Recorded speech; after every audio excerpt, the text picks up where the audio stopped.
Coming to you live from the 180 Pros Studios. Brian here with you, JP producing. Good morning, everybody. Mornings with Brian Haldane, off and running. Started you off at 51 degrees in downtown Baton Rouge. Gotta love it. Got to love it. First of all, before we get into anything else, I gotta say big congratulations to everybody who got out and protested on Saturday. Woke up Sunday morning, we didn't have a king. And you did it. Great job. Awesome. We got a lot of ground to cover on today's show. We waste no time. Let's get to it. Top stories and trending.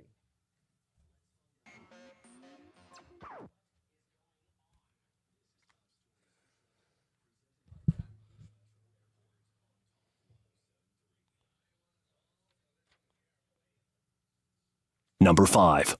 Oh, we are not actually going to get another storm this year, are we? Probably. There is a disturbance in the Caribbean right now, a tropical wave located over the eastern Caribbean Sea, a few miles west of the Windward Islands, producing a large area of poorly organized showers and thunderstorms. 30% chance of becoming a named storm in the next 2 days. 70% chance of becoming a named storm before the week is out. I believe Melissa is the next name up. Number 4. 2 Winn-Dixie grocery stores in Baton Rouge are going to close and reopen under a new brand name next month. The location at 8601 Sigan Lane and 13,002 Coursey Boulevard going to close on November 16th and reopen the following week as Super One food stores. Number 3. 2 inmate deaths were reported within the last week at Elaine Hunt Correctional Center. Kevon Matthews died on Thursday, October 16th. Michael Johnson died Friday, October 17th. The Department of Corrections confirmed, and additionally, a suicide attempt happened Saturday, sources said. Officials described the deaths as unexpected and said autopsies have been requested. Number 2. Monica Penning was placed on administrative leave from the mayor's office Friday afternoon while a complaint against her is being investigated. 1 week prior, Chief Service Officer Yolanda Burnett Langford filed a complaint against the Penning, which said that Penning created a toxic, intimidating, and emotionally distressing environment, adding that she used a racial slur as well as a slur against those with disabilities. Number 1. I see the wheels turning in JP's head right now. He's trying to figure out what slur covers both. He's trying to figure out what slur covers both. I know which one, by the way. What are we on, number 1? Yes. Detectives are investigating a fatal shooting that took place at a McDonald's on Saturday morning along Airline Highway near Prescott Road.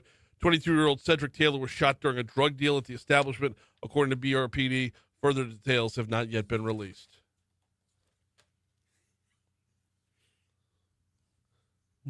It's not the racial slur you're thinking of either. No, it's not. Really? No. It's one that I haven't heard in a long time. Whoa. Yeah. Oh, Probably man. as offensive as the N-word. Oof. Just never ever used. Wow. So, yeah. No, we don't want your comments on Facebook Live on that. Yeah, don't do that. No. What's trending this man. morning? Well, no Kings rally. Rallies were held all over the country over the weekend, and yes, we had one in downtown Baton Rouge. Yes, we did. And you stole my thunder. Yeah. Because I was like, it was so effective. We don't have a king. We don't have a we king. Don't. So good. They did a great Man. job. Wrap that up with a nice little bow on it. Yeah, that's right. But Brian, you have to remember, this is not about hating Trump. This is about protecting the Constitution. Mm-hmm. And remember, it's so important to protect the Constitution that Yes. sometimes we shouldn't have to vote to do it. Right. Right. Oh, man. Hey, in other news, when was the last time you heard about a good museum heist? Well, yesterday, thieves rode up a basket lift, busted out a window, and stole a bunch of Napoleon's jewels. At the Louvre. Yes, Yes, the this was Louvre. at the in Louvre. London. This was- yes.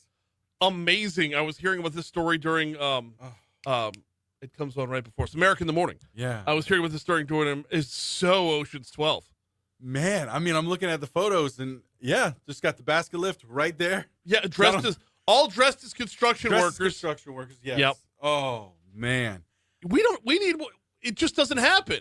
No. We need more jewel heists in the world. Wow. Yeah. Robbing the Louvre. Man. We need a little more Hudson Hawk in our lives. Crowns, necklaces, earrings, you Yeah. name it. I mean, Napoleon's crown jewels. oof. Yeah. Inestimable. Nope. Estimable? Inestimable. The value? Yeah. Yeah, they can't put a value on it. Inestimable. It's too early on Monday. I know, right? Inestimable. Nope. I'm not going to get it right either. We just can't put a value on it. What else is going on? Well, 2 LSU baseball teams are in D.C. today to meet the president as national champions. LSU and LSUS are making the trip. So, yes, we remember the ride we took with LSU, but we also remember LSU Shreveport went undefeated. That was the most unheard of thing. Undefeated win. I believe it's NAIA that they're in. But, like, to run the table through a baseball season is ridiculous. Yeah. All right, we're at 610 at Talk 107.3 FM, WBRP. Rough weekend. The hat trick, if you will, the hat trick of losses. Saints lose yesterday. Both Southern and LSU lost on Saturday. We're going to talk about the Saints and Southern when we come back, of course, as we do on a Monday. We'll play back some LSU highlights as well. I also want to talk about the how fan bases absolutely lose their minds when we'll get into it. Before we break, though, I want to run you down the guest list. George Bell with United Way going to join us at 6:50 this morning. This week is Jambalaya Jam Week, so we will preview it there. We've got Medical Monday coming up at 7:15. We'll talk with the folks from Our Lady of the Lake. In fact, it's going to be Dr. Marshall Stagg talking about prostate cancer.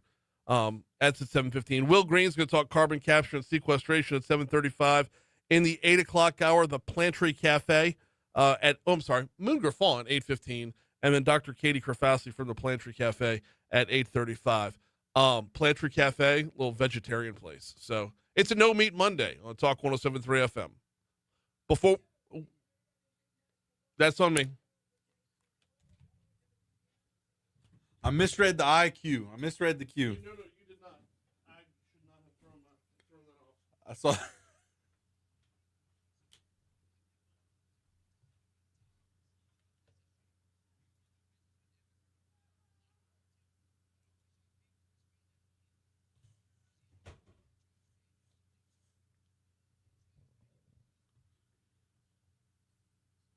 Good morning, Facebook crew.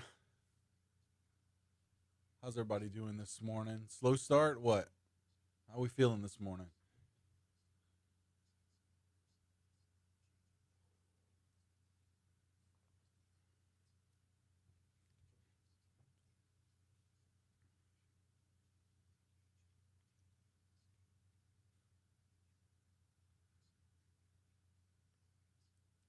Yeah, Keith, as far as highlights go, yeah, it might be low lights. Maybe we should just, yeah.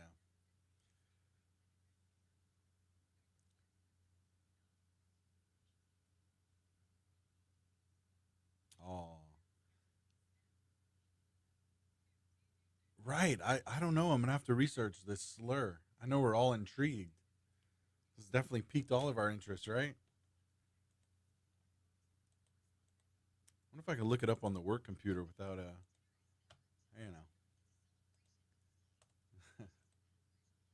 without getting in trouble,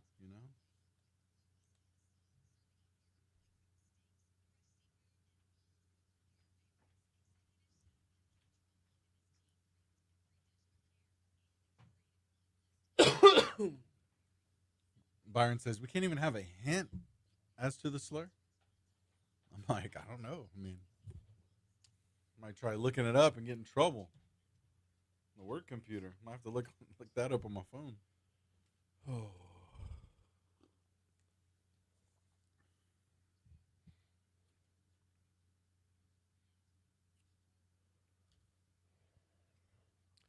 It usually has 2 words in front of it. There's your hint.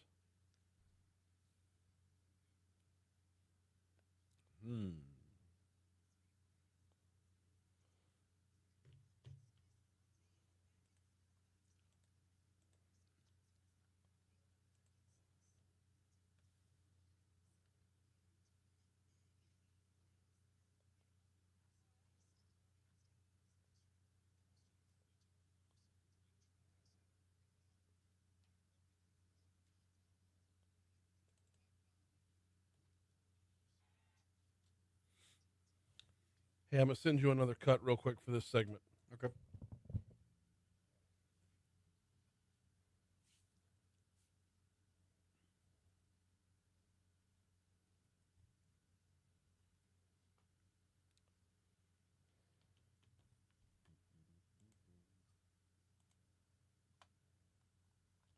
.615 Talk 107.3 FM WBRP. Before we dive into sports, let me remind you about the folks over at 180 Pros.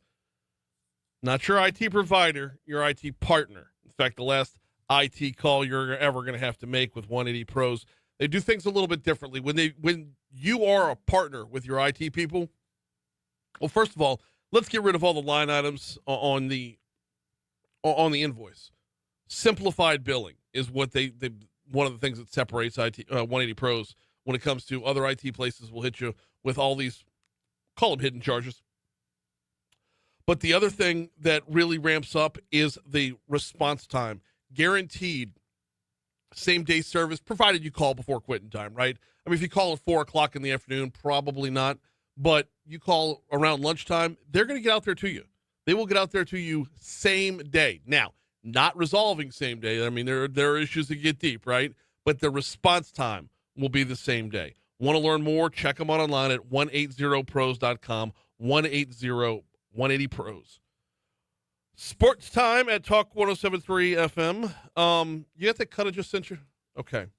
Before we get into all the losses of Louisiana over the weekend, got to start with, oh my goodness, the Denver Broncos yesterday, y'all. The Denver Broncos were trailing the New York Giants by a score of, what was it? Let's see. Because I know the Giants scored a bunch in the fourth quarter as well. It was 19-0 going into the fourth quarter. New York has the lead, 19-0. New York also put up 13 points in the fourth quarter and then still lost. Denver scored 33 points in the fourth quarter yesterday to come from behind and beat the New York Giants. Broncos moved to 5-2 on the season. Giants moved to 2-5 on the season, but give up 33 points in the fourth quarter, up to and including this Will Lutz field goal to win it. Will Lutz, 39-yard field goal for the win. He got it! Denver's won!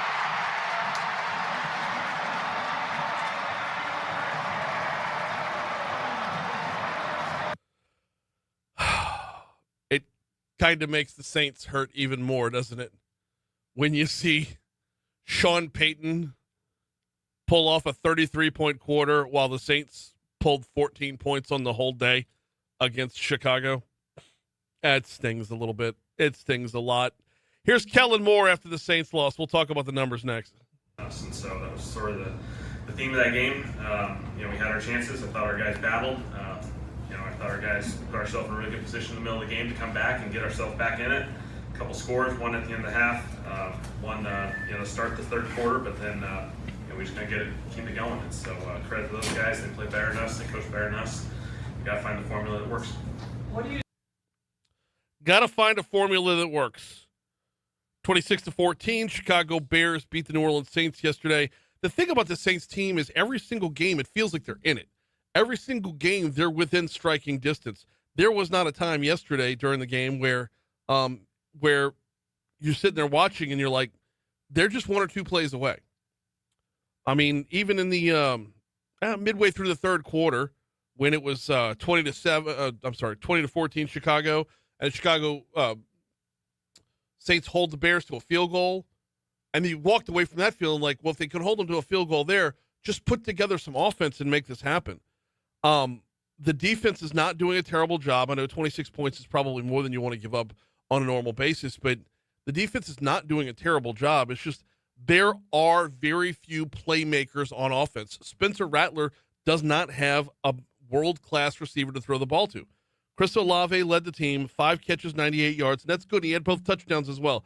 That's good, but they need breakaway playmakers, and they're just not getting them. And, oh, by the way, stacking up more and more injuries as they move forward. So the Saints moved to 1-6 on the year. It's going to be a tough year all year long. We're going to have these feelings of, oh, we got close. Oh, we're almost there. Just as a preview for this coming week, I don't expect that to stick around. The Saints have the Buccaneers at home this week. Bucs obviously leading the NFC South, and I'm not thinking this is going to be close. So looking through the schedule, there's probably 2 or 3 more games that they could win. 2 or 3 more that they could win, but there's going to be a lot where it's just like it was on Sunday. Within striking distance, just not getting it done. So, meanwhile, rough go of it for Southern University for their homecoming. The Jaguars fall to 1-6 as well. In fact, folks are already starting to call for the coach's spot on that side of town, just like we're seeing on this side of town. But yeah, Southern falls to Prairie View A&M 24-3 in their homecoming. We'll talk LSU next. You need to know highlights. Highlights.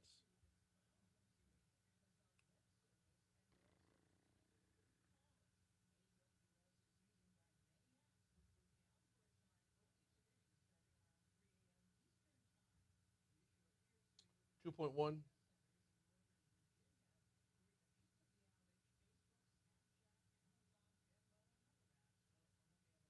2.2.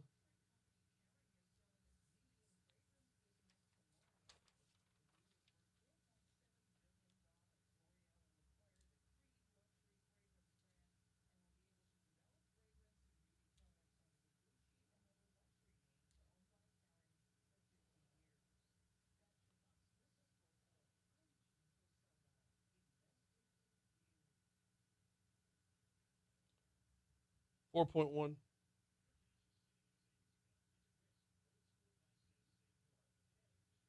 That should be it.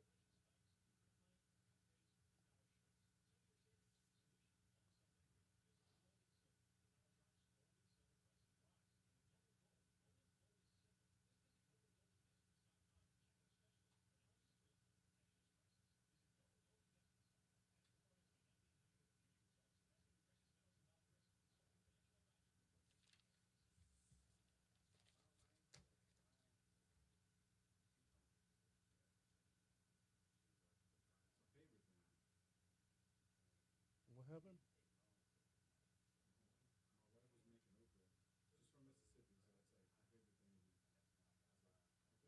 That's what people in Mississippi like. They like making okra. All right.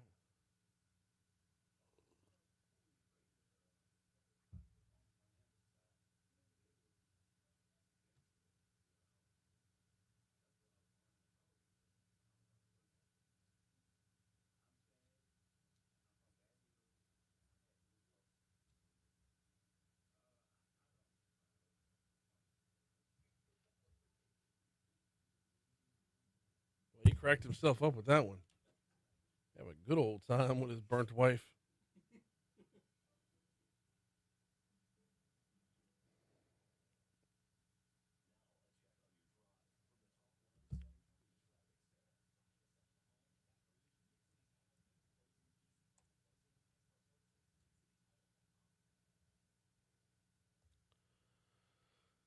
All right, we're going to start off with right in the heart of town, I-10 westbound.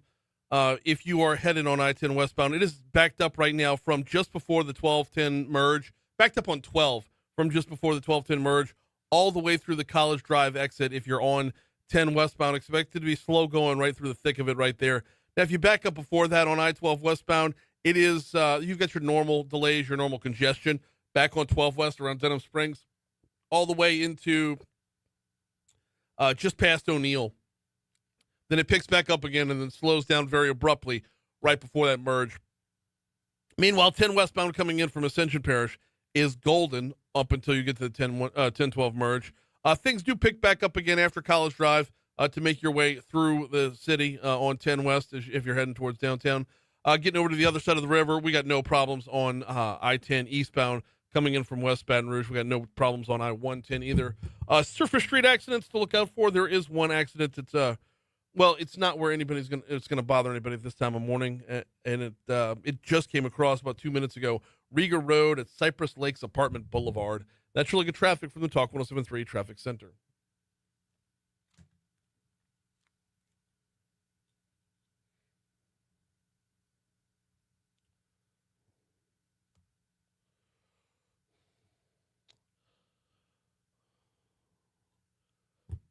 624 Talk 107.3 FM WBRP. Quick addendum to traffic. Just a couple of news stories about traffic real quick.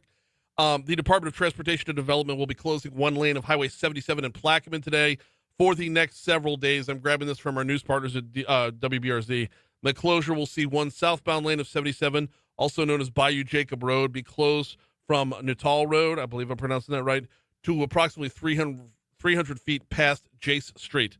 They got to allow crews to perform beam repairs before Bayou Plaquemine and Highway 70, between Bayou Plaquemine and LA 77.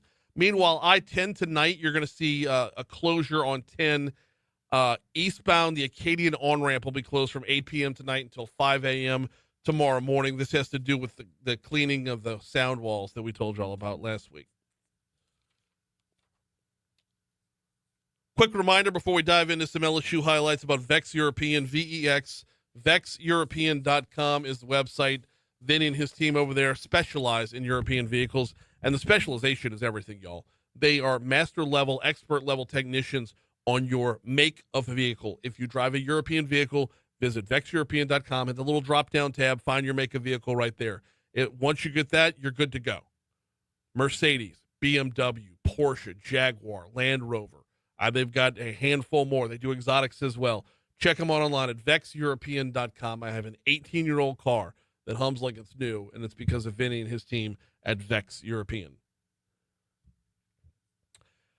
Rough go of it for the Tigers on Saturday, 11 a.m. kickoff. Never really a good thing playing in front of what looked like almost a home crowd at Vanderbilt. A lot of LSU Tiger fans made the trek up to Vandy for this game. You think about it, though. That's if you're going to pick an away game to go to, Vandy is awesome because they're in Nashville. And you can take advantage of, you're going to Nashville. You're going to Music City right there. So it's a good trip the whole way around. Tigers, however, come up short. They fall 31-24 to Vanderbilt. The game was not without its highlights. For example, we're seeing more of Trades Green, and that's a good thing. In the pistol formation, they'll fake it to him. Nussmeier under pressure, back foot, throw, catch to Trades Green outside the numbers at the 10, 5, touchdown, Fighting Tigers. Oh, my goodness, what a great play by Nuss. Even better by Trades Green, the 24-yard touchdown.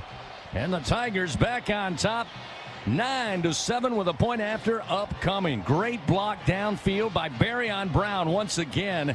And Trades Green had an open runway just on a crosser. Takes it across, showed his speed, and the big guy gets in for the score. Really showed off speed and athleticism in that one. It really shows having a 6'7" tight end who has that kind of up and down performance. It was awesome. And will continue to be. I mean, he had, let's see. I know Xavion Thomas led in receiving yards. Trades Green had 5 catches for 74 yards. Xavion Thomas was 4 catches for 75 yards. Xavion had that one 62-yard catch that set him apart. So for LSU, offense wasn't the problem. Garrett Nussmeier, 19 of 28 for 225 yards. He threw for 2 touchdowns. He threw no interceptions. Really, I mean, that's a good day for Garrett Nussmeier, right? Nothing wrong with that. Meanwhile, rushing-wise, 100 yards even. That's when you count in the sacks and all that. You had Caden Durham, 7 carries, 59 yards. More on him in a minute. You had Harlem Berry, 11 carries, 55 yards. More on him in a minute. What the problem was on Saturday was a complete lack of defense. I shouldn't say complete lack of defense. You had Vanderbilt scored 7 in the first quarter, 10 in the second, 14 in the third. You had very few times where I don't think Vanderbilt punted until the fourth quarter. There were very few times where LSU could put together 3 or 4 downs in a row to make stops. There was one in the second quarter where, and I know if you watch the game, it's easy to think the defense didn't show up till the fourth. But there was one in the second quarter where LSU got a 4-down stop. It'll be 4th and a yard, and Vandy going to keep the offense out there on the season this year. 6 of 11 for 55%. Pavia looking to throw on 4th and 1. Escapes a little bit of pressure. Now back pressure comes, and he's going to be dropped at the 35-yard line by Wes Weeks. Hey now! Turnover on downs. LSU will have it with 1:43 to play in positive territory. That was the one defensive highlight of the first half. By the way, Chris Blair on the call for the LSU Sports Radio Network. Chris had a really good call on Saturday. But Diego Pavia proved to be a weapon that couldn't be effectively stopped. He was 14 of 22 for 160 yards passing. Not great, right? Yeah, well, he had 17 carries for 86 yards, and they were unbelievably effective yards the whole way through. I told you more on Caden Durham in a minute. 7 carries, 59 yards. We're going to skip the highlight. There's just not enough time, JP. Durham had a 51-yard carry where he got loose.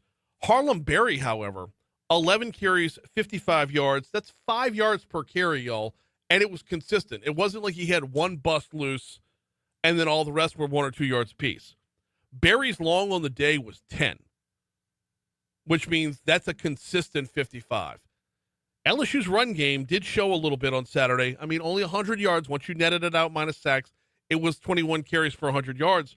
But even with that, you're still looking at just shy of 5 yards a carry. If you can maintain that, you can get somewhere. Now, I know LSU's fan base is beside itself right now. In fact, that's what we're going to talk about over on Facebook Live on air. Here comes news, traffic, weather. When we come back, we're going to talk special session. All right, show of hands. Who wants Brian Kelly fired? No, that's where it is. This is what we do as a fan base, y'all. Who wants Brian Kelly fired?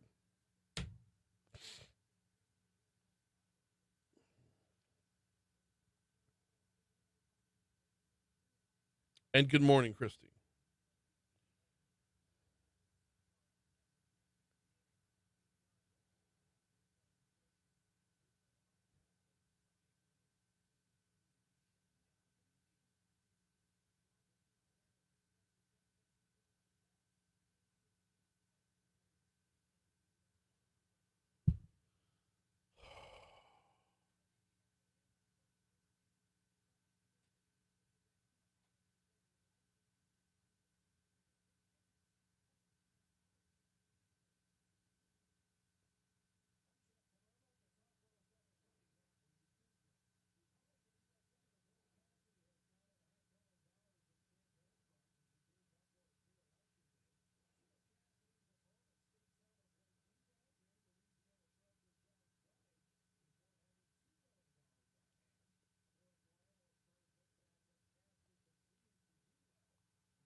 All right, what do we got? BK promised a playoff season this year. Yes, he did. What new? Did he promise or did he say it's the best team he's ever had?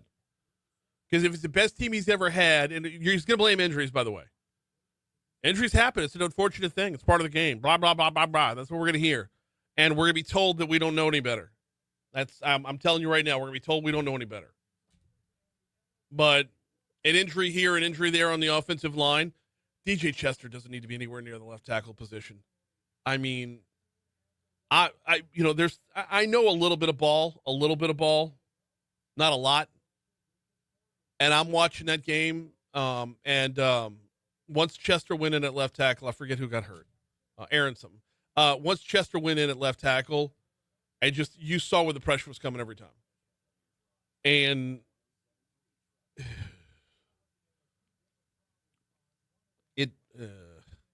it sucks. Because they have one weak link. That's all it takes. Meanwhile, Whitweek's being out was not a good thing either. We can't even. LSU's deficiencies were somewhat predictable, right? With NIL and the trailing in wealth to other programs, this should have been seen as a real possibility. But we spent $20 million in NIL on this team. $20 million. Add another $10 million for the coach right there. Keith says the entire program seems soft. Keith, I would advise you to stay away from Twitter and former LSU Tigers. That's the consensus, dude. That is what you're saying right there is exactly what T-Bob Hebert was saying. Exactly what Booger McFarland was saying. Dudes that have played the game and worn the purple and gold are saying this team is soft. Brandon Taylor on the post game, that guy's he's worn a number 18. Play calling in the fourth quarter was ridiculous. Based off of the personnel who were out there, yes. But I'm going to go right back to when your offensive line sucks, it doesn't matter what plays you call. Thankfully, we're baseball school. Didn't you say the same thing about the South Carolina quarterback? Yes, but there's one big difference between that game and this. And I believe we would have won on Saturday easily if we had Whit Weeks. And if Whit Weeks was not in a boot, then Diego Pavia has nowhere to run, nowhere to hide. You can flush him out with Perkins, but you got to have somebody on the backside to corral him. Good morning, Renee.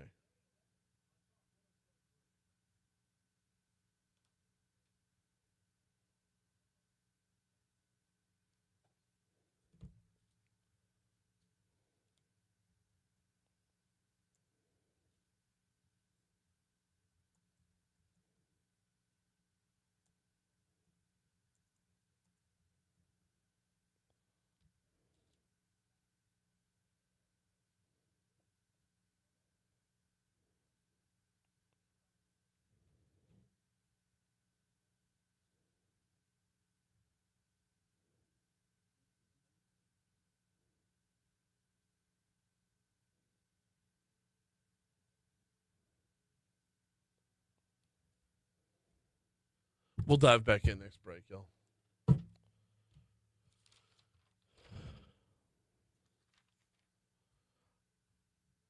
.636 Talk 107.3 FM WBRP mornings with Brian Haldane rolling right along. You heard that story in news about the special session starting this week. We're going to dive in on that in just a minute.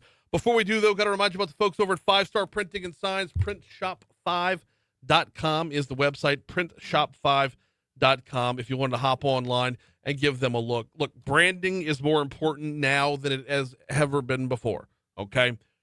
Every square inch of possibility to get your logo out there is going to be of good use because out of sight, out of mind. Your brand, your business is fighting with every other business for any modicum of attention you can get. So whether you're putting your brand on a thermal mug like I've got from Demco right here in my hand, or on, let's say, a thumb drive, that's a good spot for a logo. Little squishy balls, little stress balls, not bad, not bad. Danny and his team at 5 Star, they do it all, though. Printshop5.com, 271-4096 is the phone number. Actually, before hopping on the website, I would recommend calling Danny at 271-4096. Talk to him, collab a little bit, find out where your best avenue is to get your name out there and just be recognized. Are you being recognized? That's the big question. Printshop5.com, 271-4096 for 5 Star Printing and Signs. All right. We have a special session starting this week. And that is a special session to talk about voting. It probably will end up with pushing back the qualifying period in primary elections for the 2026 federal elections. Big here is the Senate race. And then, of course, there are congressional races as well. Our news partners at Louisiana Radio Network, I'm sorry, let me rephrase that. Talk Louisiana on WRKF had Tyler Bridges on. That's where you heard that audio from during our news at the bottom of the hour. Tyler Bridges told WRKF, U.S. Supreme Court could rule that the state's current congressional map is unconstitutional, but we just don't know when that's going to come down. There's a hope that they're going to rule by December 8th because of the election schedule in Texas, but nobody can say that for certain. So there are various contingency plans that the legislature will be coming up with. Yeah, they're not beholden to anybody but themselves. They are the Supreme Court. They can do what they want when they want. Now, here's where it plays out for us. We moved to close primaries for our federal elections. And right out the blocks, as soon as we move to close primaries, we're going to have to start tinkering with the system. So the qualifying for the Senate race and the 6 House seats, as of now, should be January 14th to 16th. But if you have the possibility of drawing new maps, obviously you can't do that. By the way, the qualifying in January will be followed by a primary on April 18th, runoff set for May 30th. And then you have your party candidates to go on the ballot in the fall. Bridges says the calendar allows for qualifying and the party primaries to be pushed back if they want to. My guess is that the legislature is going to push back the whole schedule by about a month. And I think he's spot on with that. I don't think he's wrong at all. I think he's right. About a month sounds right. And we're going to get some further confirmation on that in just a second. So they'll roll in Thursday. The special session could last until November 13th. I would expect, and if you heard Dixon making on the show on Friday, this is not going to be, and we'll play back some of his audio in a minute. I would expect it's going to be less than that. They've got a mission to go after. They know what they want to do. They've got to get in. They've got to push back the qualifying and primaries, and then make sure they fund it so there's an appropriations bill that's going to have to go along with it. I don't think it's going to take them, the 23rd through the 13th? That's a heck of a long time to push through 2 bills. We'll see if they open things up to other bills, but that's a heck of a long time to not suspend the rules and move things forward. But if they do, qualifying wouldn't come around until summer. Here's one more from Tyler Bridges. The Supreme Court calls for changing the boundaries of congressional districts, that Louisiana would have to stay with the open primary system. That part intrigues me. I don't know if they would go back to an open primary system if they change the boundaries. If they change the boundaries, you push back your qualifying, you still have time to run out another special session, a second special session, to redraw the map if you need to. In fact, State Representative Dixon McMakin was on with us on Friday. It was in the 8 o'clock hour. So if you're listening now, you're probably already to work by then. But he talked about calling the session and setting new dates on the primary. So the governor called us in. We knew this would happen. We just had Louisiana v. Calais at the Supreme Court, a 2.5 hour. I know you've talked about a lot of guests, but as a lawyer myself, a 2.5 hour hearing on a rehearing at the U.S. Supreme Court is so rare. I don't think people realize how rare that is. So we are expecting as a state, as a legislature, them to come in, make some changes. There was some thought, hey, let's come in, let's redraw the map with maybe some conditions. But I think everyone realized that's probably not the best route to do because we don't quite know what's going to happen. But we are talking about let's push the dates back. Let's give us more time. So hopefully the Supreme Court can rule. We know what they're going to rule on. I have a lot of great mentors at the Capitol, and Bo Boye, I'm on House and Governmental. I think he will be one of the people leading the charge of this as he runs the group that handles these bills. Mm-hmm. So I think between him, Big, Daryl, all my mentors and great people up there, there's going to be a plethora of ideas. But it's really going to be very simple. Move the dates back, have an appropriations bill to pay for it if needed. We already have the money for the election. We're just pushing it back, so shouldn't need too much, but that's the plan. And then come back potentially in another special or in the beginning of the regular, do it as well. Okay, beginning of the regular is probably not an option, but that back end of that bite, that's why I left the soundbite so long, JP. That back end of that bite, he says, or come back for another special. They've called special sessions for January before. And if the Supreme Court drops their ruling on December 8th, they have time to... Now, nobody's coming in between December 8th and the end of the year. That's just a pipe dream. But get back into the beginning of the year, call a January special session, and you can redraw the maps while simultaneously keeping your closed primaries. Now, why not, if you've got October 23rd to November 13th, why not draw a map that would be contingent upon the Supreme Court decision? I asked Dixon about that. You can pass a map with contingencies if you want. If certain rulings happen and things are said, you can do it. It would just be very lengthy to do it that way. Yeah. And all the ideas that want to go in there, the debate on all that when you don't quite know. Mm-hmm. So we think collectively, a leadership group, that it's better to go in, move the dates back, give us more time. Hopefully the Supreme Court will rule. They've already heard this case. They heard it in March. Right. So you got to think they hopefully have already written some of their briefs, some of their rulings, and know how the vote's going to go down. Basically, his answer there is the legislature is not a choose-your-own-adventure book. I mean, if you're redrawing the maps with contingencies before the Supreme Court rules, your entire bill is going to be nothing but if-then statements. Well, we need the if to already happen to write the then, so it doesn't make sense to do it right now. One more from Dixon from Friday. By the way, if you want to hear the full conversation, it's available on demand at talk1073.com, courtesy of the folks over at Lake Urgent Care. One more from Dixon on Friday. I asked him about one of the big reasons for the closed primary system. One of the reasons to move to that is in the past in Louisiana, we have seen where when you have a jungle primary and you have two really, really strong Republican candidates, and then you have a Democrat candidate who should probably finish third, right? But the Democrat candidate finishes in between those two Republican candidates. The Republican who finishes third gets their feelings on their shoulder, might jump ship, or at least, at the very least, won't actively campaign for the other Republicans in the race. This happened twice in our gubernatorial elections. We saw it happen twice. And part of the reason to move to the closed primary was to give some time for wounds to heal. Hey, time heals all wounds, man. Time can heal a bruised ego. I asked Dixon, I said, isn't the whole reason for moving up for them to still, be able to mend? We're still going to be further away than we would have been in our jungle primaries. Mm-hmm. I think that'll be okay, but that's a great point, right? When you have the candidates, you take a beating. If you've never been through politics, you take a beating out there on the campaign trail, and you do need time to heal. You do need time to forgive, even if you're not the one doing it or your opponent's not the one doing it. You almost assume that it is coming from their camp. Believe me, been in that boat, know what it's like. But you got to, get over that and get back to what's best for your district, your area, and the state. It's tough to get over, though. And every day that you could put in between the primary and the general, you really, really want. Hey, before we break here, I want to remind you about the folks over at Breck. You know where to find them online, BREC, Breck.org. Breck.org, your city parish recreational department, tasked with being all things to all people. Whether you're into pickleball or golf, whether you're into running or horses, whatever the case might be, Breck has got you covered. If you want to take a pottery class, a line dance class, Breck has got you covered. Want to get out and explore some of the parks that Breck has to offer? Well, get your map over at Breck.org.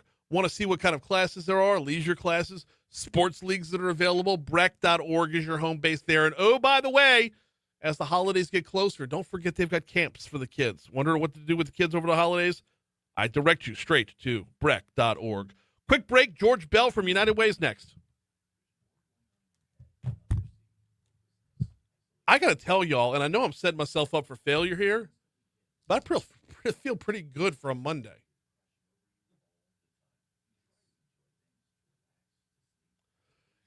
Galen says, I saw a stat recently where BK has a horrible winning percentage of top 20 teams. What do you think are going to routinely see coaching in the SEC? What college? That's a good question. What college coach has the best? What active college coach has the best record against top 20 teams?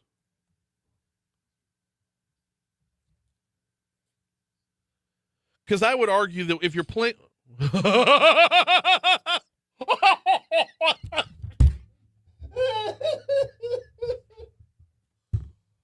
Oh, God. What a kick in the dick. Okay. I would argue that batting 500 against top 20 teams is probably where you want to be, right? I would argue wrongly because apparently Kalen DeBoer is 19-3 against ranked teams. Oh, that hurts so bad. Oh, it stings. Oh, God. Not only does Brian Kelly suck against ranked teams, but Alabama's coach is the best at it, and he's only in year 2. Oh, God.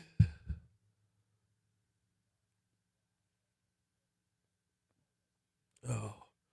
All right, back on point. Even if SCOTUS throws out the map, a new map is going to go through the middle district again, and the wheel keeps spinning. No, it's a new map you can lose. You can lose Shreveport. You can lose Natchitoches. Give that back to Mike Johnson.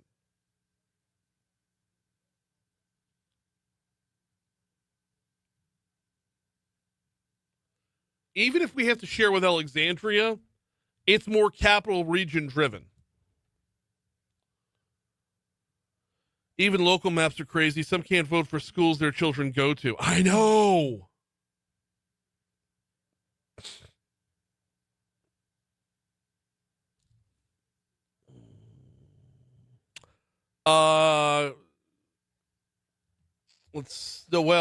My search got me 19-3 on DeBoer, so even better than 15-3. Kirby Smart at 37-15. Yeah.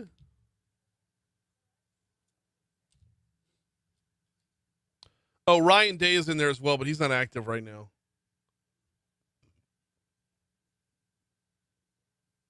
I'm hearing two things at once. Oh. Yeah.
For his career, Brian Kelly's 35-37 against top 25 teams. And see, to me, that's not terrible because you have to take into account where was your team when you took them on. And in the Southeastern Conference, you're going to face 5 or 6 top 25 teams this season, probably more.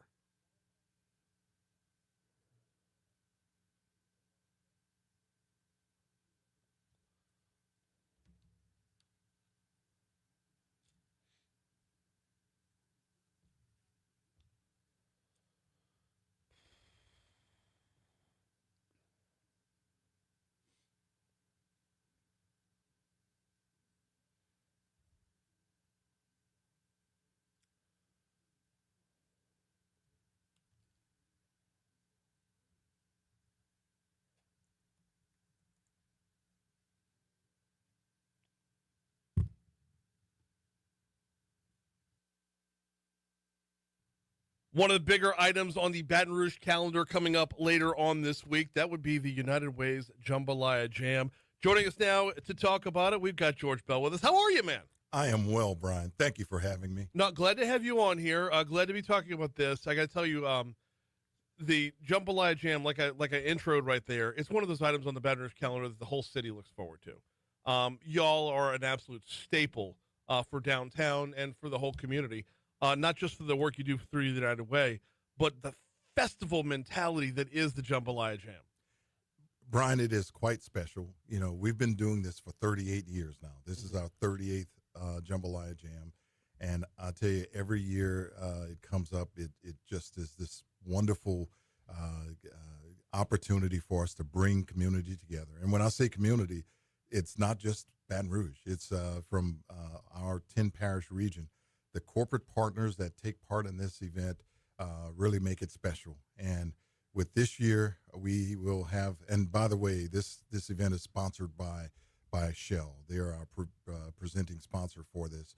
But this year, we will have a record number of 65 teams cooking jambalaya. So imagine that. Oh, no, like as a former judge, I can certainly imagine that. Yeah. By the way, yes, I've been a judge twice and have hurt myself. Oh yeah, both times. Yeah. It's a stretchy pants moment. Oh, it is definitely have something with a waistband to be sure. Yeah. Before we dive into the Jambalaya Jam itself, let's talk about the work that the Capillary United Way does because, you talk about bringing 10 parishes together. Y'all touch all 10 parishes in so many ways. We do, and it's one of those things that we really take pride in. And by the way, we are celebrating this year, starting in September, our 100th year. Wow. Capital Area United Way has been in existence and has served this community for 100 years. So it is a special time for us. But the work we do touches all 10 parishes. And I like to say we're the connector. We support organizations that serve the communities, but we also connect those individuals via 211, via our care coordination services. We connect people to the resources that they need when they need them. Got George Bell in with us talking about United Way's Jambalaya Jam. And, oh, by the way, we're celebrating our 100th over here at Guarantee starting in January. Oh, 26th. man. So well, how about a full century for both of us? Exactly. It's a great time. A lot was going on back, 1925, 1926. Yep. So we're honored to be with you. Likewise, honored to have you in. All right, let's talk about the Jambalaya Jam. Record number of participants this year. What are we looking at? Well, we're looking at 65 teams, and these teams have competed at their local. Many of these teams have competed at their local sites, work sites, to have the honor to be here with us. So that's a big deal. You're getting the best of the best from those local cook-offs. But these guys and ladies can really cook. And this is high-quality jambalaya that you'll be able to take part in. My absolute favorite is the level of pride that they take in jambalaya. Yeah. But it's an all-day event. We're going to have lunch plates available on the from 11 until 1. We're going to have the Michael Foster Project. Let's go. Yeah, they'll be playing during that lunch hour, and they'll also be headlining the event from the entertainment from 5 to 8 p.m. on that evening. So it's a wonderful day. It's family friendly. We'll have a kids zone. We'll have cornhole tournament at from 1 to 3. It's just a full day of activities and fun, all for a purpose. Very, very much so. If folks want to come on out, talk to me a little bit about tickets and how it works to get in on all the jambalaya action. Yeah, so the evening from 5 until 8, that's all you can eat jambalaya, and that's $15. To go plates are $10.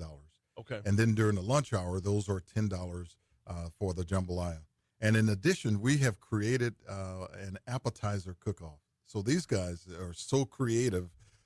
They used to cook these appetizers and share them amongst themselves, but now they're going to be able to do that for the general public, and that's during the day. That's the lunch hour time frame. All right, so I'm glad there's an appetizer cook-off as well, because for so many years, competition jambalaya is different than your grandma's jambalaya.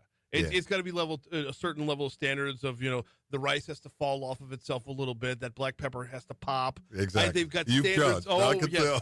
So, and I followed the guidelines strictly. Yep. And then come to find out somebody else was going around tasting appetizers, and I got jealous real fast because while they do their best on the jambalaya, they express their creativity.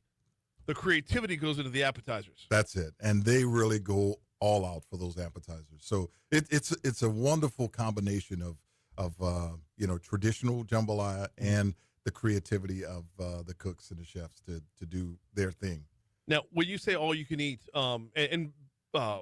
well, we're talking about like just going. It's little cups at a time. Yeah, little cups. But it sneaks up on you. And that rice, man. Oh, you're going home. You're going home full to be sure. That's why I say you have to wear your stretchy pants. Absolutely. You can't wear this in regular. Well, the clothes. good news, it's stretchy pants weather as well, so we have that going for us. It's fall. We moved it from August in years past to October, and that has been a great change for us. One of the best things about it is just going from tent to tent, getting to know people, get the vibe that's out there. It's such an overall community vibe. Yes, it's a competition, but everyone's having a good time. That's the beauty of it, and I love the fact that United Way does what its name says. We bring people together, and we unite them around a real special cause, and that's why this is a special event for us. Tickets are available when you get there, or should they buy them ahead of time? It's a good question. You can go to cauw.org and look at Jambalaya Jam and see how to go about purchasing tickets in advance. It is a Baton Rouge staple on the calendar every year, and we always look forward to it. He's George Bell with the Capital Area United Way. Looking forward to this Thursday's Jambalaya Jam. Thank you, Brian. Always a pleasure. 659 Talk 107.3 FM, WBRP. I apologize, y'all. I need to do better about this. That was a pre-recorded interview. I don't I don't like not being live and not telling you. That was a pre-recorded interview. Nonetheless, though, everything I said in there, gospel truth. If you're going out to Jambalaya Jam, do not miss out on the appetizers. If you're going out to Jambalaya Jam, taste as many as you can. But please, please, please, pace yourself. For the love of all things holy, pace yourself. It's rice. It's going to fill you up fast. We've all been there. All right, 7 o'clock. ABC News coming your way. Hour 2 is next, right here on Talk 107.3 FM.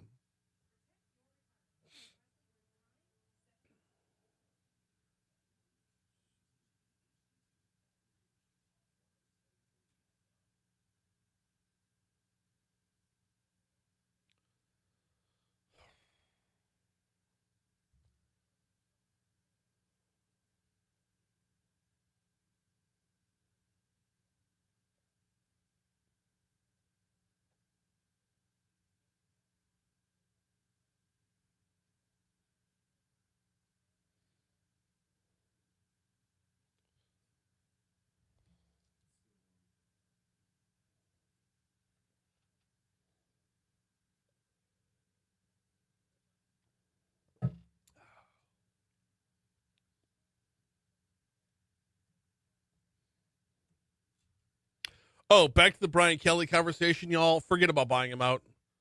It's a stupid idea. We have to ride this out. We have to ride out the storm and hope that he just hits 1 year. Like he hit 1 year when he was at Notre Dame and went to the championship game. It's a $53 million buyout. A lot of the money people are still pissed that we had to pay as much as we did to Ed Ogeron.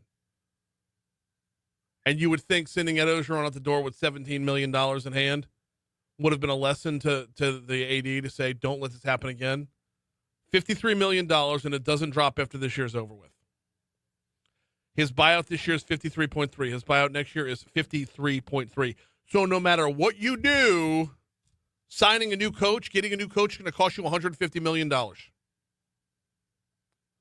shakalaka. There it is. He ain't going nowhere. And the thing is, Scott Woodward has clout.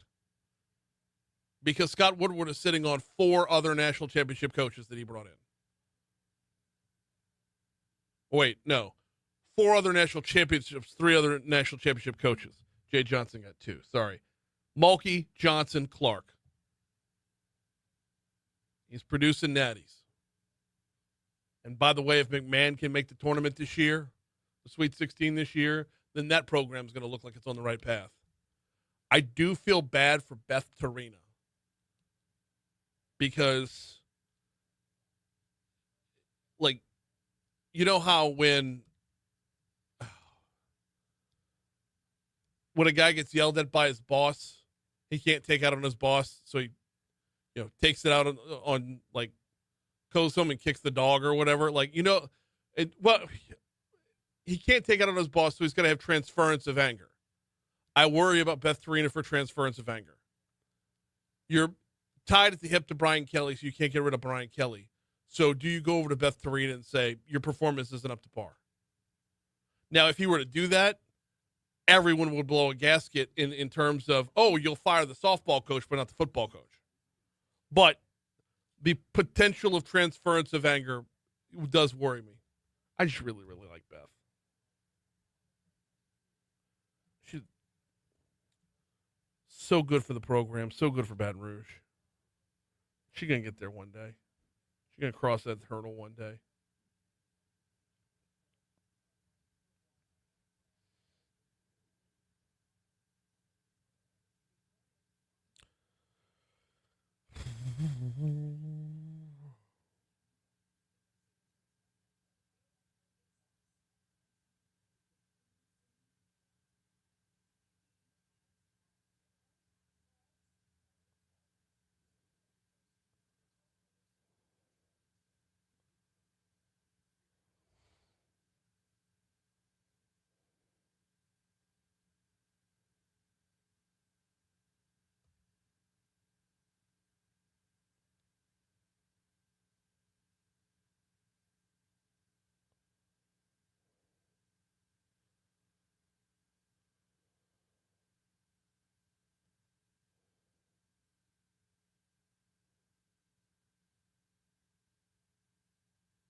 7:05, Talk 107.3 FM, WBRP. Mornings with Brian Haldane, rolling right along, coming to you live from the 180 Pros Studios in downtown Baton Rouge. We've got a busy second hour for you. Oh, by the way, Brian here with you, JP producing. Starting your second hour exactly where we started the first at 51 degrees in downtown Baton Rouge. And a busy second hour it's going to be. Medical Monday coming your way at 7:15. Will Green from LABI at 7:35. We're talking prostate cancer with our friends over at Our Lady of the Lake, and we're talking carbon capture and sequestration with Will Green from the Louisiana Association of Business and Industry. But before we get to any of that, you know how we start off the second hour, top stories and trending.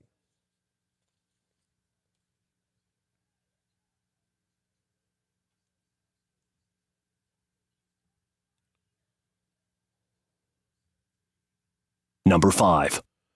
Number 5 is going to start us off on the other side of the river as roads reopening after a train derailment in Addis. Peter Messina Road in Addis reopened this morning after several train cars derailed. The road closure at Peter Messina and Ed Lejeune Street was caused around 8:45 p.m. last night. Officials are still investigating what caused the derailment, but the 68 cars, they're back up and running, so things have opened back up as well. Number 4. 2 Winn-Dixie grocery stores in Baton Rouge going to close and reopen under a new brand name next month.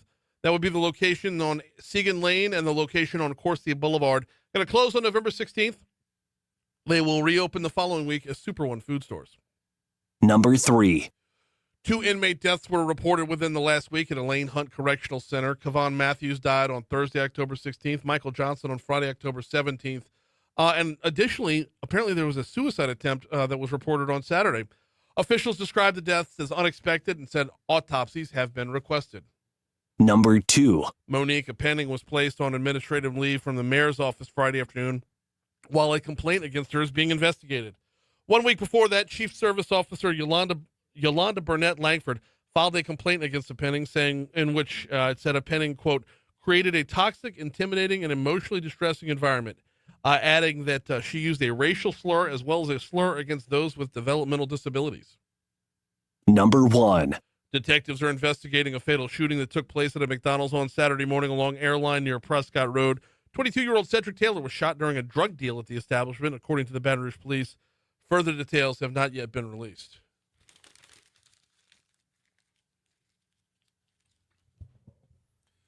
Well, no Kings rallies were held all over the country this weekend, and yes, we had one in downtown Baton Rouge. How'd it go? Well, as you know now, we don't have a king. Hey, they did it! It did. It was so effective. Hey, good job, guys! Very effective. Guys and gals, well done. Yes. Kudos. Oh, man. That's so good. Hey, here's a follow-up question, though, okay? Does Los Angeles have to rename their hockey team? Ooh, there we go. Does Sacramento have to rename their basketball team? It's things we got to think about before we protest these things. I know. Oh, By the way, do you now have to get the Whopper from the Burger Prime Minister? Okay. There we go. Mm. There we go. Oh, man. You know what? Let's go to the next thing. Mm-hmm. When was the last time you heard about a good museum heist? Well, yesterday, thieves rode up a basket lift, busted out a window, and stole a bunch of Napoleon's jewels. They're going to try and fence them to Francois Latour. Oh, man. See, that's a deep cut from Ocean's 12. I went deep on that with Latour, right? Okay. Yeah. We need look, the world is a better place when you've got a good heist to talk about. I guess so. Yeah. Look, those jewels are doing us a lot more good being stolen than they are sitting in the Louvre. That's right. Napoleon's crown jewels, man. Oh, man. Just right across the hall from the Mona Lisa, who just sat there and watched. Yeah. The whole thing. She didn't do anything. Nothing. She just sat there, watched, and smiled even. Yeah. Necklaces, earrings, crowns. Yeah. All of everything that was Napoleon's. Man. Telling you. And these guys, this is going to be fun to follow. Yeah. What's going to be even more fun than that is you can guarantee by close of business tomorrow the first documentary is going to be available on Netflix. Oh, yeah. Right? That's how we churn these things out these days. Oh, man. There will be a doc on Netflix tomorrow. Oh, man. Yeah, I love the photo here. You got the truck pulled up with the lift disguised as construction workers. Yeah. No one would have thought. Yeah. You know? I mean, there's Danny, there's Rusty. Yeah. You know? Why not? What was Bernie Mac's character's name? Oh, man. Darn it. Dang. Oh, Bernie Mac. Yeah. In other news, 2 LSU baseball teams are in D.C. today to meet with the president as national champions. LSU and LSUS are both making the trip. They got to share it? I mean, it. well, first of all, yeah, they probably have to share it because we got a governmental shutdown. Oh, You know? yeah. You walk into the White House, the president, excuse the mess. Normally have a guy for that.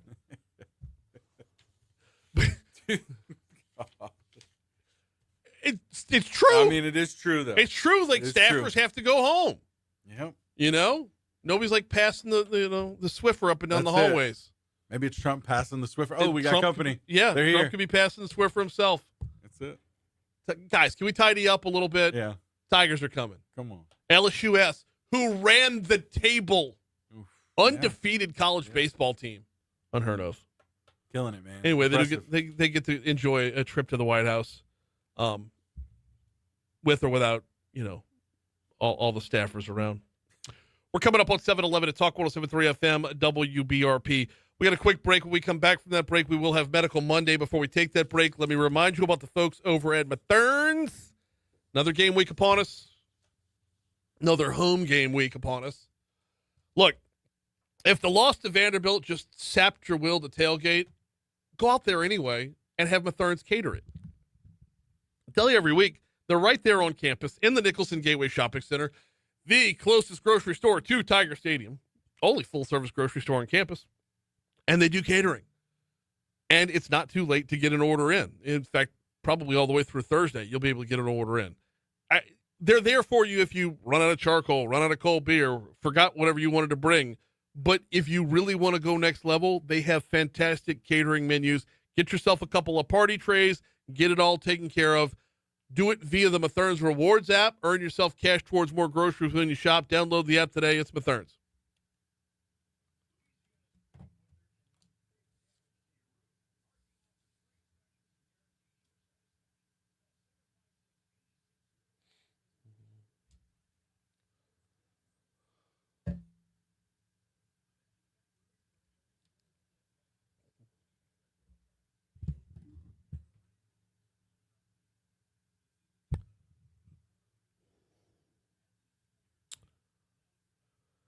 Troy says, was it just me or did the Vandy turf make it look like they were playing on a Tempur-Pedic mattress? Besides the slips, the speed looked very slow. Well, Frank Catton. Frank was his name. Thank you. Frank Catton was Bernie Mac's name. Damn it. I hate when I forget that stuff.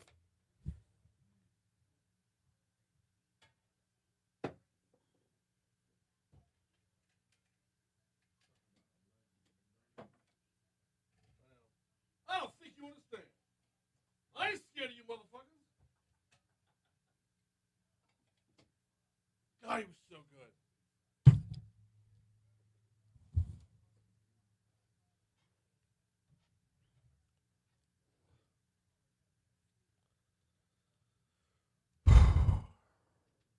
Yes, it did, Troy.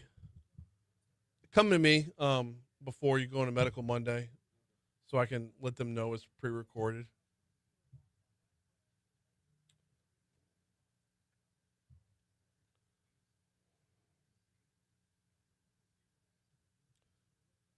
Yeah, when Nussmeier slipped dropping back, and then was it Durham just straight up slipped on when he had nothing but green grass in front of him? And you could say both teams have to play on that surface. Well, I would argue the home team knows how to wear the right cleats for it.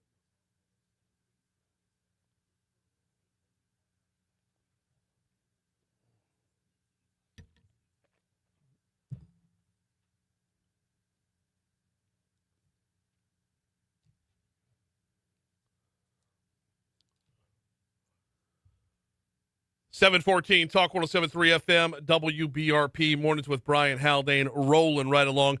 Coming up in our next segment, Will Green, President and CEO of the Louisiana Association of Business and Industry, going to join us. We are going to talk carbon capture and sequestration. Next hour, we'll chat with Moon Griffon. We do everything under the sun with Moon, 8:15, just about every Monday. And then a special little treat, the Plantry Cafe coming by. Dr. Katie Crifasi going to tell us about an event that they've got coming up on Friday. Plantry Cafe is a vegetarian joint, so kind of a no-meat Monday over here. Every week, we get the chance to catch up with the folks at Our Lady of the Lake. This week, I sat down actually on Friday to talk prostate cancer. Let's go ahead and hear that now. It's time for your weekly checkup. This is Medical Monday, presented by Our Lady of the Lake Health. Yes, it is time for Medical Monday, and this week we are talking prostate cancer, and there's an upcoming screening event that you're going to want to know about. Dr. Marshall Stagg is our guest. Dr. Stagg, how are you, man? I'm good. I'm glad to have you on here. Glad to be discussing prostate cancer and the importance of screening. So first of all, before we get to anything else, how common is prostate cancer? So 1 in 8 men are diagnosed with prostate cancer in their lifetime. That means more than 1 in 8 actually have it or get it, but 1 in 8 are diagnosed with it. When it comes to certain types of cancer, we know that certain percentages or parts of the population are more at risk. With prostate cancer, are any populations have an increase? Do any of them have an increased risk? Well, in any cancer, if you have a genetic susceptibility, you have an increased risk. But in prostate cancer, in addition to that, any family history increases your risk significantly, maybe even doubles it.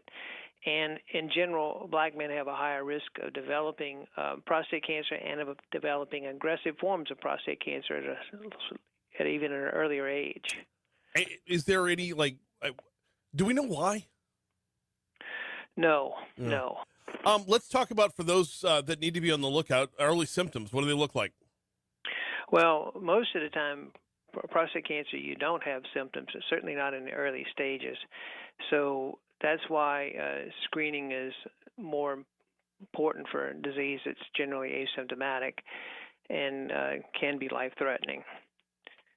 So for anybody for black men especially, but for people with a family history or genetic susceptibility, they need to be tested early and probably fairly often. Mm-hmm.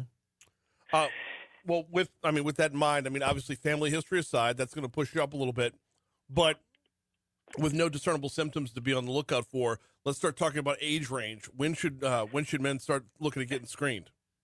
So the rule is probably at age 50, and then it can be every 2 to 4 years. There's different criteria for different organizations have different criteria, and there's a little bit of controversy around it. But in general, it starts at age 50. For a black man, you might want to start at age 45, or family history might want to start at age 45. Okay. And then you said that 2 to 4 years for in between once you get started. The variance is. The best thing to do with that is really to have a discussion with your primary care doctor or a urologist, or in this case an oncologist like me, because there's the screening part, and then there's what happens after screening, and so it's not everybody needs a PSA every year, but people do need to be screened, and especially I think black men. I missed a question earlier on. I was asking you about the prevalence of prostate cancer, but I did not ask you about the severity. How deadly is it? If you have metastatic disease, the 5-year survival rate is in the single digits. It's pretty small. People tend to live 2.5, 3 years from the time of diagnosis of metastatic disease. Unbelievable. And I would imagine that, with all cancers, early detection is the key for every cancer out there. Well, in this case, early detection is usually curative. Really? Yes. Okay. For prostatectomy is usually curative. Not always. You can have recurrence afterwards, but for the most of the time, you're cured. But that being said, with no symptoms, early detection is probably a little bit, hard to come by. Early detection is going to be through screening. Right. And screening for prostate cancer now doesn't involve physical examination. It's just a PSA blood test. Let's talk about that a little bit, because that is one that I would be lying if I didn't think that every guy out there. Pause this for a quick second, because the reputation of the prostate exam does precede it. So it's way, way different than it used to be. You don't need to be screened effectively. You don't need a prostate exam. If you have a high PSA, then prostate exam makes more sense. But in general, that is not an effective screening tool, physical exam. So it's just a blood test. Interesting. Very interesting. And the blood tells you what? That there is cancer, or tells you where the cancer is? No, the blood tells you whether or not your PSA, which is made only in the prostate, where your PSA level is elevated. And it doesn't mean that you have cancer because your PSA is elevated, but it means there's something going on, whether it's infection or enlarged prostate or something.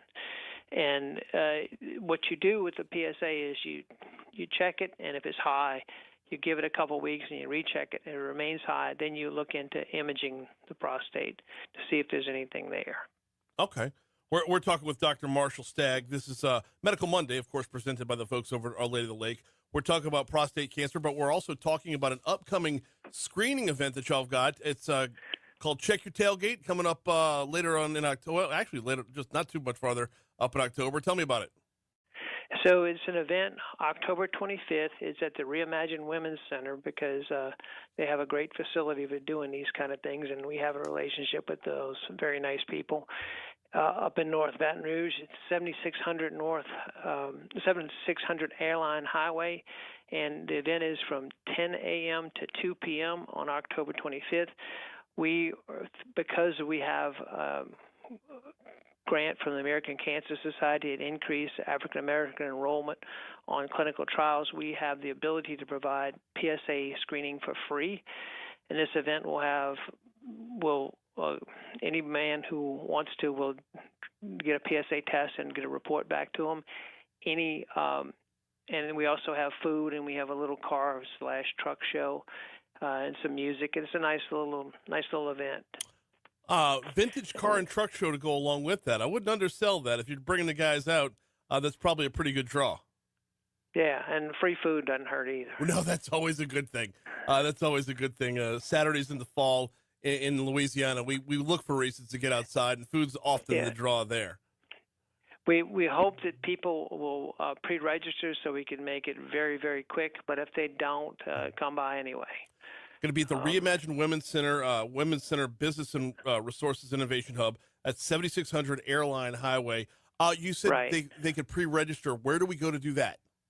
So we're going to make available. Well, there is available on all of our flyers, and we will try to make available on the website. But if they don't register ahead of time, walk-ins are good too. Walk-ins are fine. We got just a minute or so left with Dr. Marshall Stagg from Our Lady. Well, actually, a little bit more than a minute left with Dr. Stagg from Our Lady of the Lake, talking about prostate cancer, upcoming screening event on October 25th. They're calling it Check Your Tailgate. But if we could, Dr. Stagg, I want to ask you about advancements in prostate cancer over the course of the years. Obviously, the screening process is huge. What else has been big in the last, say, decade or two that has helped out on this front? It's really big that we do MRIs now of the prostate, so that we used to do 12 blind biopsies whenever your PSA was elevated. Now we can see exactly where to biopsy. We don't have to do 12 blind biopsies. We can biopsy that one spot. Mm-hmm. It's also new that for people who have disease, that we have androgen receptor blockers, hormonal therapies that help pretty much in any stage of prostate cancer. And we're hoping to get a whole bunch of more new innovations here shortly. That's kind of why we're pushing these clinical trials and our access to clinical trials. These will be national, a lot of national, big, well-known institutions are going to provide us with some nice opportunities. Well, out in the forefront is where Our Lady of the Lake is. That's where y'all eat, man. That seems to be the running theme of this segment lately. In the meanwhile, once again, October 25th, Reimagine Women's Center on Airline Highway, 7600 Airline Highway. It's called the Check Your Tailgate event, Saturday, October 25th from 10 a.m. to 2 p.m. Dr. Marshall Stagg, can't tell you how much I appreciate a couple minutes today.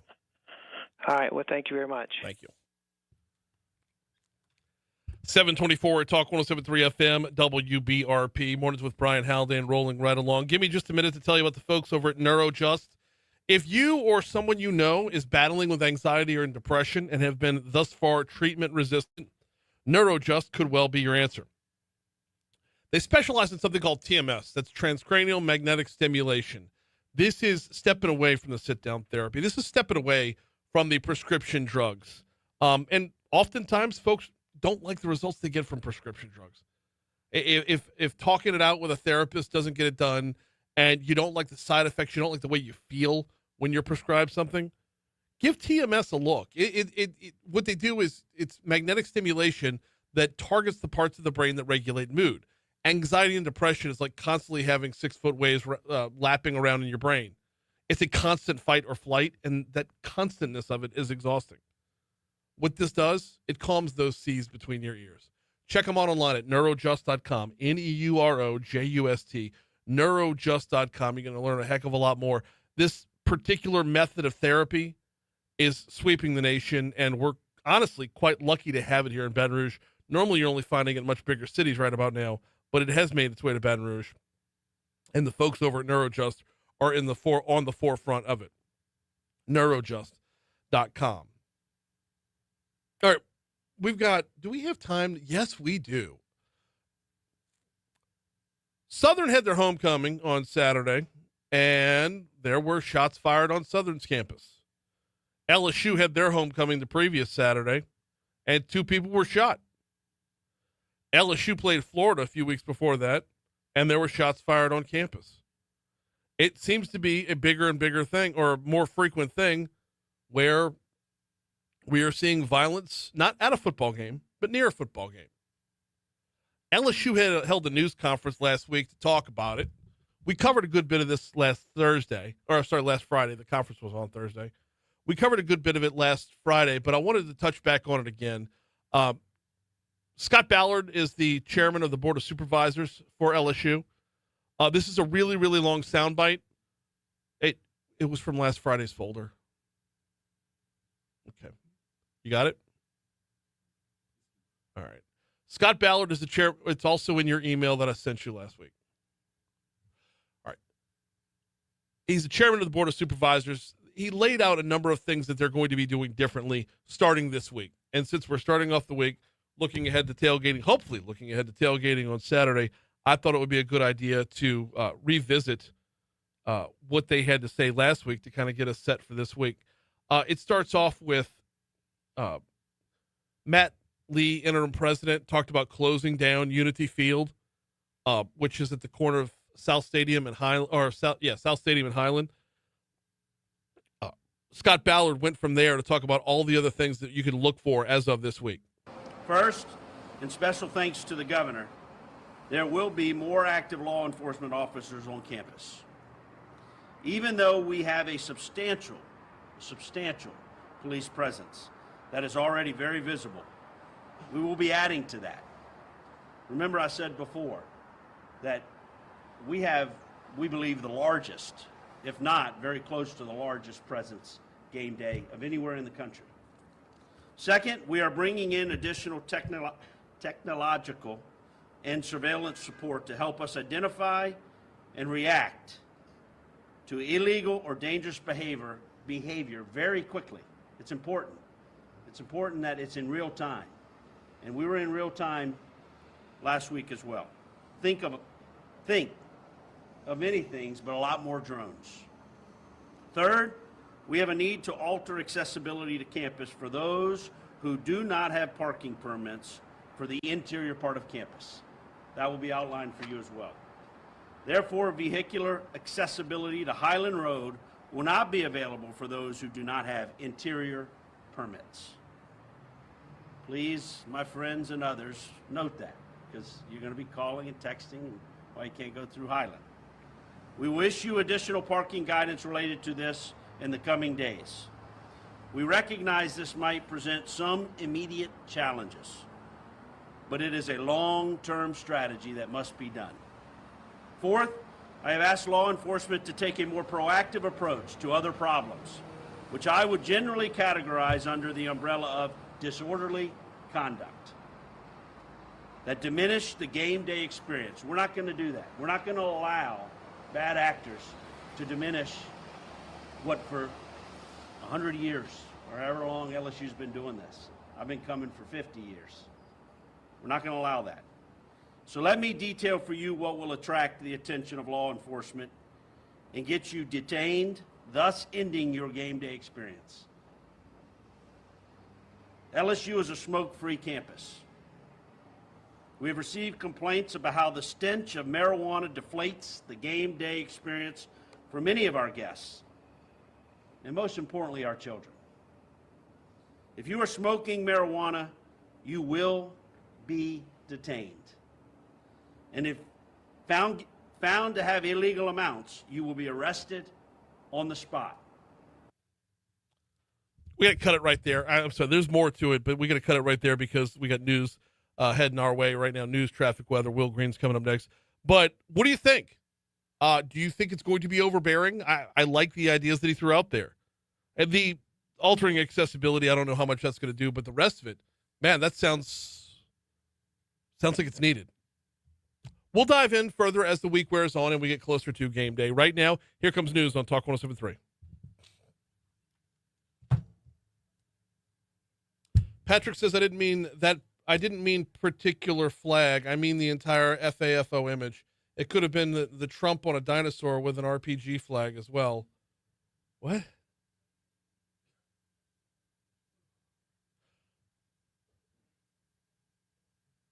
But you said that flag, though, Patrick, and you do bring up a good point in saying that flag.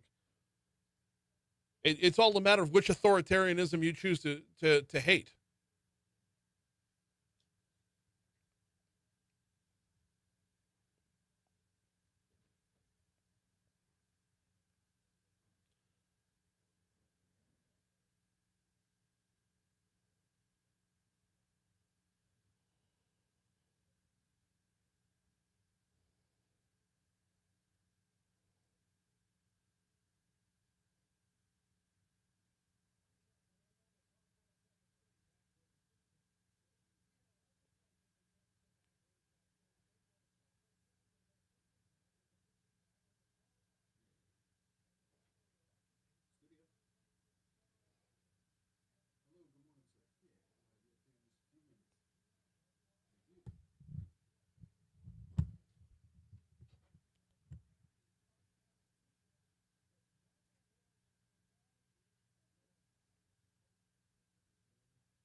That's what we're going to do with 55, by the way. Ellerin 7, 8, and 9.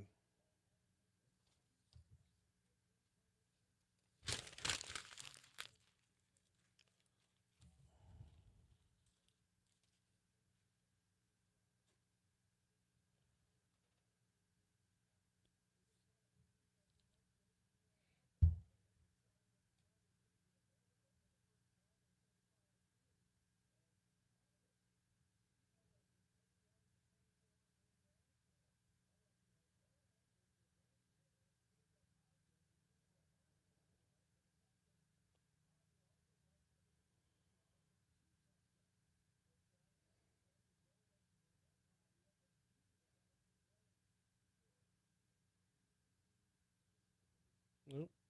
He did beat you with his legs. Beat you like a damn drum.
737 Talk 107.3 FM WBRP.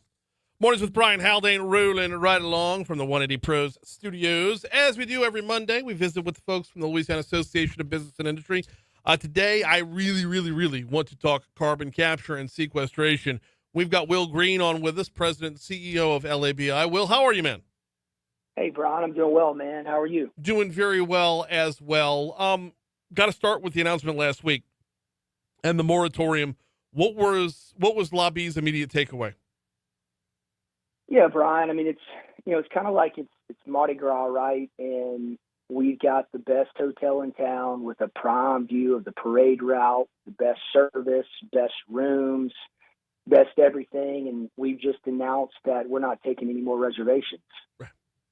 And so, look, we understand, right? When you have an opportunity of this magnitude and it, the moratorium or the executive order laid this out, right? I mean, we have tremendous opportunity with billions in already announced investment and thousands of jobs. And that's a direct result of not only President Trump and his administration announcing and, this all above energy approach and wanting to unleash America's energy. And you couple that with the Landry administration and their commitment to continuing Louisiana's dominant role in that. And so when you have this opportunity, you want to manage it in a safe, in a right way. But I think as laid out in the executive order, we do have the tools to do that. I mean, we have primacy. We were granted primacy because we do have the correct geology. We have the talented workforce. We have the right leadership. And so we have the tools in place as the executive order lays out. We've been running pipeline for decades. We've passed legislation here. We've passed rules here to make sure we are doing it correctly and we're doing it safely. That we have the proper local input, public input, the right leaders in place, whether it's at natural resources or transportation or LED. And so I think that we've we've matched our God-given natural resources with the right regulatory environment in a way that we should be taking reservations. Going back to my original analogy, we shouldn't be pausing because, Brian, uncertainty destroys confidence, which deters investment. And at a time right now where we can't afford to lose ground to states like Texas, we need to be capitalizing. We don't need to be deterring investment. We are talking with Will Green, President and CEO of the Louisiana Association of Business and Industry. Uncertainty deters confidence. I'm stealing the heck out of that, Will, because it just where we're at right now, and correct me if you think I'm wrong on this, but one of the biggest things about carbon capture or CCS, CCUS, however you want to phrase it, is with the primacy, we have a lead in the race. By pushing pause, this is how the tortoise beat the hare, right? This is a story we learned in grade school, if not before. We have the lead in the race. By pushing pause, we're giving other states a chance to catch up on that primacy front. They've already got, the Class 6 well front, now to catch up on that primacy front. And then from there, it's a matter of, I don't even care about the carbon sequestration. It's the economic development that stems from it tangentially. It's the company that says, we want to build out, this plant to do this thing, but we need the carbon offset. So, how can you make that happen as an economic package? That's where we're going to fall behind. Did we lose him? Yeah, Brian. Just to kind of to touch on what you said there. We're one of 5 states: Arizona, Louisiana, North Dakota, West Virginia, and Wyoming that have been given primacy for Class 6 wells, which are carbon capture injection wells. Mm-hmm. That means we're the only state in the South that has been given primacy, and so that's why it is so significant. And so that's one reason that we want to capitalize on this lead, as you mentioned. And then the second thing you mentioned, and we talked about it a couple of weeks ago, was I'm not a geologist. You're not a geologist. I'm not an engineer. You're not an engineer. And so, we're not necessarily qualified to debate, carbon capture or climate change or anything like that and the effects of carbon capture. But what we do know is that globally, the folks, and we are competing in a global economy, and we are a global leader in the export of energy. Right. And our customers right now want carbon neutral products. And we are building massive projects like Hyundai Steel, like the Meta Power AI data center, that want to be built and want to produce carbon neutral products. And so we have to find a way to do that. And one of the ways to do that is through carbon capture, sequestration, and the transportation of that. And so that's the reality. And so we are, it's there. That's the customer, and we are the supplier, and we've done it for years. We've done it well. Again, we have the geology. We have the correct regulatory scheme here to do it right and to do it safely and efficiently. And so, again, we think we're poised to do it and to lead in that. And so, we've got an opportunity here where the governor did allow several projects that are already approved to go forward. And so, I think we've got an opportunity with those projects to show the potential and the economic impact there. It's just, again, back to my analogy, why we would not continue down that road. And again, this uncertainty on investment on the new projects that are in the pipeline, we just don't want to see those go out of state. And that's the part that really ties me up there, jams me up there, Will. Will Green, President and CEO of the Louisiana Association of Business and Industry, is our guest.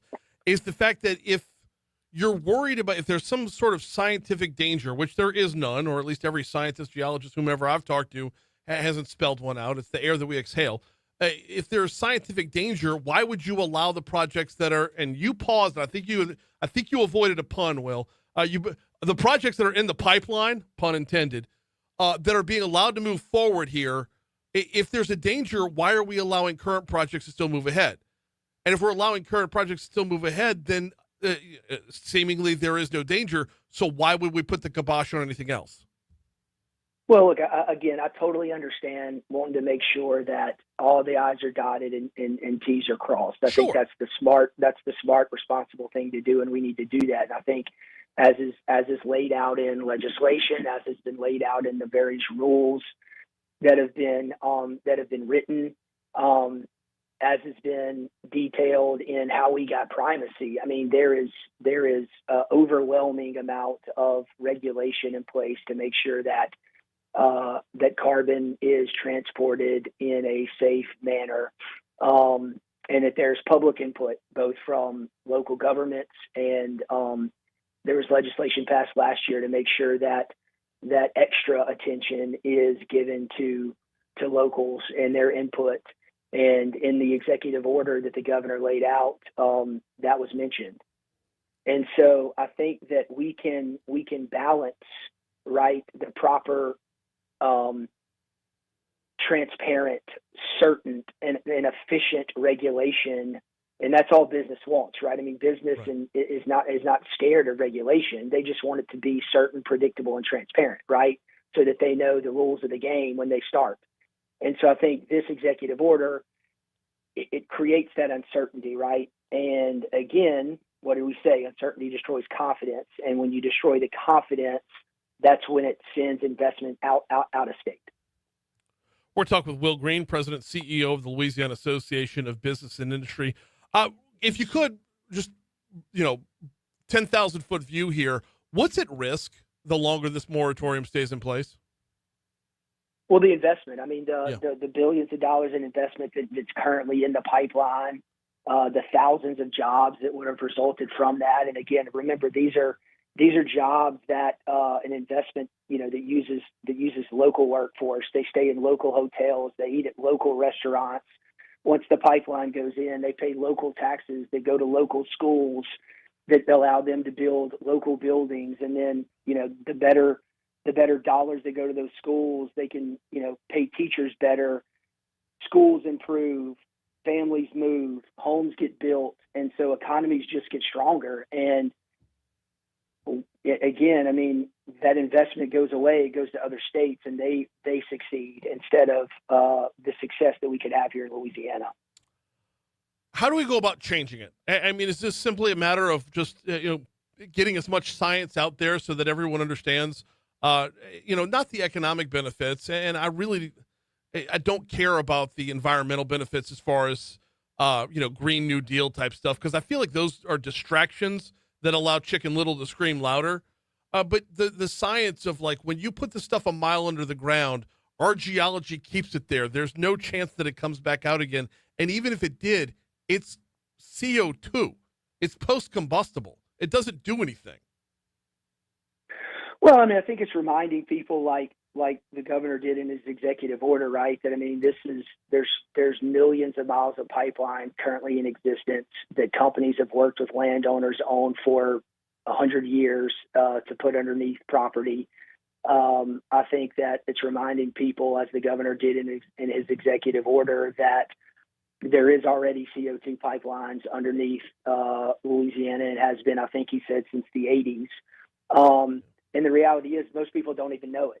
And you know why you don't even know it is because it's operating there safely and effectively without issue and without. Right. And I think the general public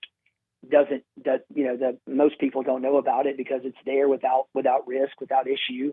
And so I think we just have to remind the general public this is not necessarily a new technology. It's an exciting technology, and it's something that's maybe new to certain areas of the state.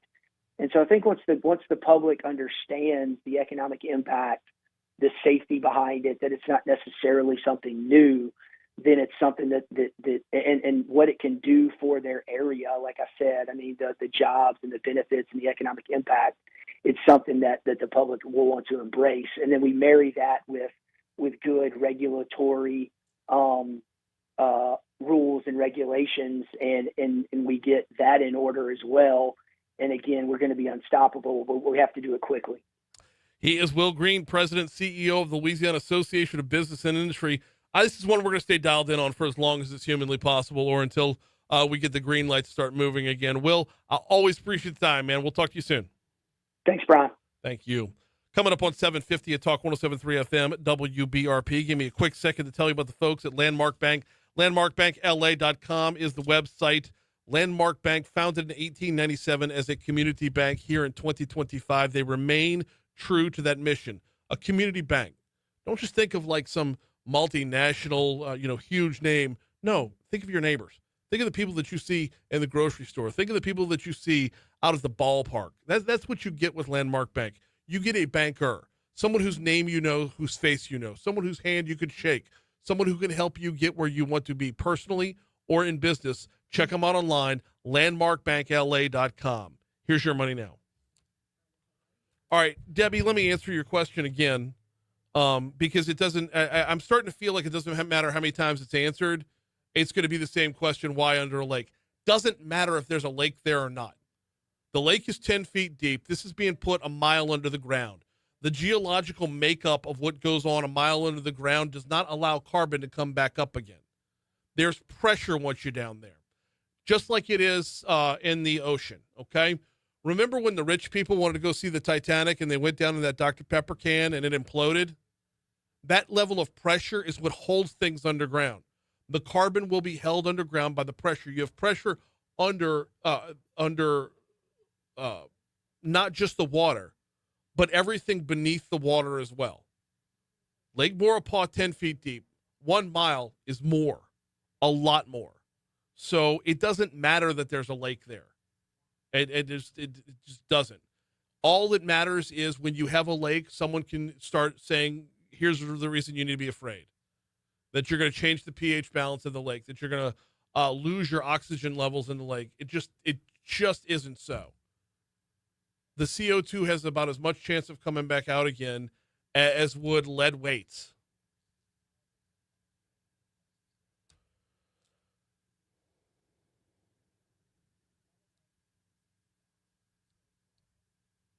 So then the follow-up question becomes, if it doesn't matter, then why do it under a lake?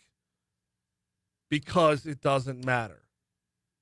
And then the follow-up question will be, then why do it under a lake? I don't know.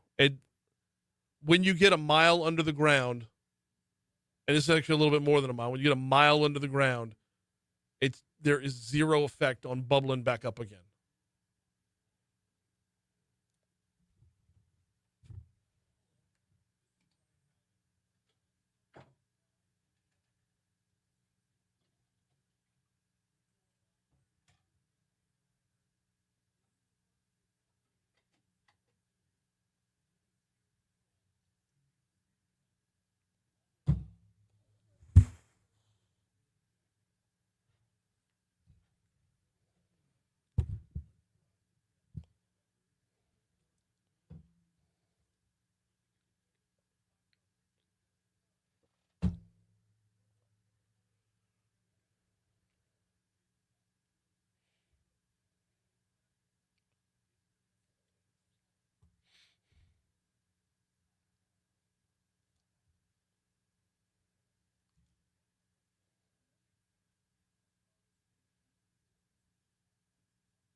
Right? Not yet.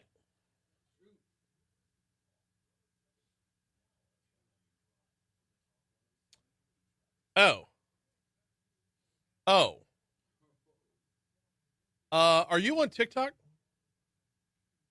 I am on TikTok. You are on TikTok. But I hardly ever post. But I did post over the weekend. You did post over the weekend, and my TikTok reset before I could like it or share it or anything else. What was so it? at some point, we're going to have to talk about what is Johnny Anomaly.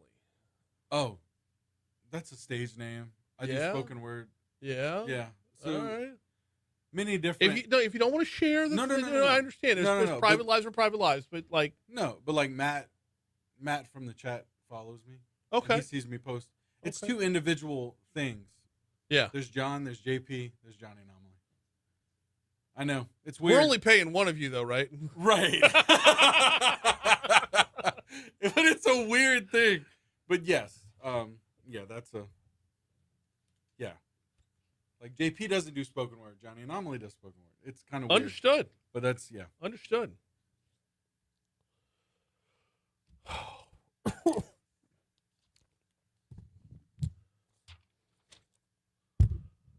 $7:55 at Talk 107.3 FM, WBRP. Mornings with Brian Haldane rolling right along, coming to you from the 180 Pros studios. I say studios, a studio. I mean, we're just in the studio. Next hour, Moon Griffon hopping on board.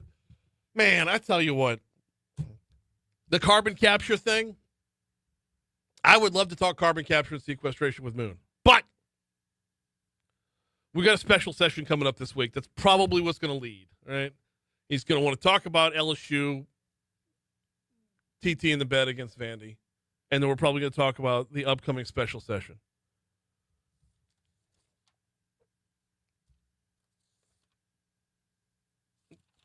Also next hour, Plantry Cafe stopping by. They've got an event coming up this week, next Friday for Halloween that I really, really, really want to talk about as well. But I also want to get to know Plantry Cafe a little bit. You know, we celebrate so many different types of food in Louisiana. that I don't know that. Hear me out. Don't poop all over this topic, okay? They're a vegetarian restaurant. I believe that there's room for that around here. I believe that every once in a while we step away. We can have a no-meat Monday. We can have a no-meat Monday once in a while. I'm willing to hear it. Plus, what they've got planned sounds phenomenal, so I can't wait. Right now, though, want to talk a little bit about what you heard from our news partners at Louisiana Radio Network. You got 7, 8, 9. Our news partners at Louisiana Radio Network talking about the upcoming Senate race and where the money's at, y'all. Republican U.S. Senator Bill Cassidy has $9.5 million in campaign funds as he's gearing up for his reelection bid. We're going to find out real soon how wide the opposition against Bill Cassidy is. We know how loud it is, but how wide is it? You talk to someone like Moon. You know, he calls him Psycho Bill. All right, well, clearly Moon's not on board. You go bump around like our good friend Scott McKay over at the Hayride. You know, every once in a while when we talk about Bill Cassidy, somebody will chime in over on the app, over on the Talk 107.3 Facebook page. We're live there every day, courtesy of Lake Urgent Care. And they'll just sound off with straight vitriol. We know it's loud. How wide is it? Meanwhile, two of Cassidy's opponents, State Senator Blake Miguez and Louisiana Treasurer John Fleming, report having $2 million on hand. Side note to that, we saw the story a couple weeks ago where Fleming loaned himself $1 million, paid it back, and then loaned himself $1 million. That's $2 million, boss. Political analyst Bernie Pinsonet says Cassidy continues to do well in getting donors to support his campaign. That's a lot of money, $10 million. I think based on this race, though, the challengers will need at least a minimum $3 million, probably closer to $5 or $6 million. So the question then becomes, who can garner that kind of money and where? Where is it coming from? By the way, PSC Commissioner Eric Skrmetta's in the race, and Kathy Seiden, who we talked to, was either last week or week before, they've yet to report their donations for the third quarter. Pinsonet says having this kind of lead for Cassidy when it comes to campaign donations doesn't guarantee victory, but it is a pretty big factor. A lot of details yet to emerge from this campaign, but having $10 million and the ability to raise more, of course, is a big deal for Cassidy. A big reason why Cassidy has so many challengers dates back to 2021, the vote for impeachment on the heels of January 6th, the vote to convict on impeachment. Pinsonet says that vote has not weakened the war chest. There are some who suggest he's in trouble and he has all these problems and whatever, but we won't find out anything till we start seeing polling on the race probably in early part of next year. And I'm curious to see who in this race goes to cozying up to Trump the most versus being their own candidate, and which of those two strategies would work. Hour 3 is next.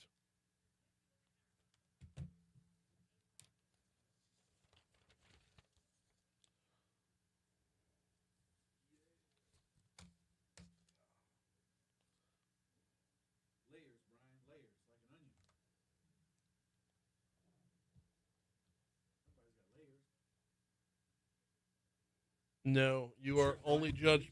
You are only judged by your worst moment. Yes, I am a DJ. I'm also the straw that stirs.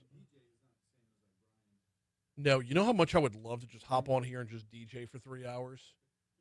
How great of tell you what I've wanted to do. Here's the show I want to do, but I can't get any money behind it, so I'm not going to put my effort into it. I had a name for it too. What'd you say, Rich? Yo, you good? I'm golden, man. You got $53 million sitting around? Dude, hey, Baton Rouge broke an all-time record. It happened in a 7-day period, and it's never happened in any other U.S. capital. 2 shootings at both universities in 1 week. Oh, yeah. 2 homecomings. That's what I'm saying. Yeah. It's a national record all time. Yeah. Just a day of festivity and celebration. Pop, pop, pop. Yep. Now we're going to have added law enforcement, and then I was going to get into this. Oh, dude, I'm doing that next. So, if you have to bring 400 cops I got to a concert. You ready for this? Yeah. They had 150 less cops for Woodstock, and it was 600 acres on a farm in Bethel, New York. Yeah. That's 70 acres. Yeah. Huh. I know. Can't Right? put a finger on what it is. Did you see the video? NBA YoungBoy walked in a quarter by himself last night, and he caused a riot. I didn't see that. Police Oh, had I to didn't even know surround him that. and get him out of there. Dang. And look, maybe I'm getting old, Rich. He's not good. I love rap music. He's Yeah. Dude's got a rap sheet that's like this long. I know. It's like, how do you spend money? How do you put money in that guy's pocket? Good. Attempted murder. Yeah, good. Kidnapping. Yeah, good. It's amazing. Dude, I don't. You know his lawyers are from here. What's that? You know his lawyers are over on Jefferson Highway. Oh, dude, I wanted to get that audio. I happened to put on Friday. I put on, because I listen to you sometimes, because I got the app. Mm-hmm. What's the name? Her said, yeah, we're going to win out. And that guy used to be my position coach. You didn't see his face when he was saying it, though. He didn't believe a word of what he was saying. Oh, I know. You can't handle it like that. No. That was so bush league. And you see when they have post-game press conferences on? No. They have post-game press conference? Yeah, it's like a banquet table with no linen on it. Mm-hmm. It's like in a weight room and they got mics set up.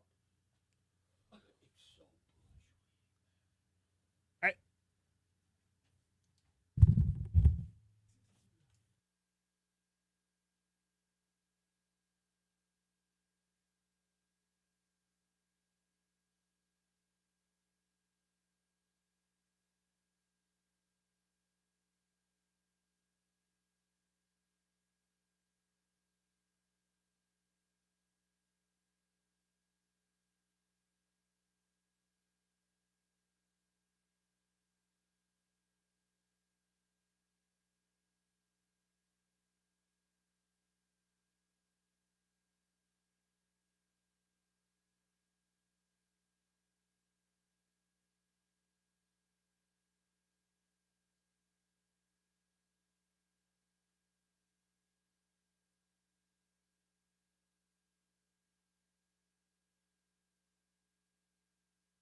Yes, please.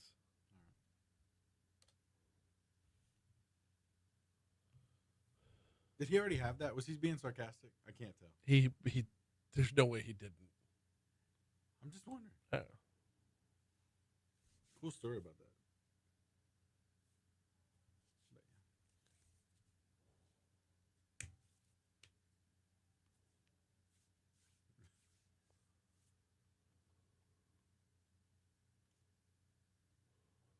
I like how the Police is described by this website as a British ska rock band.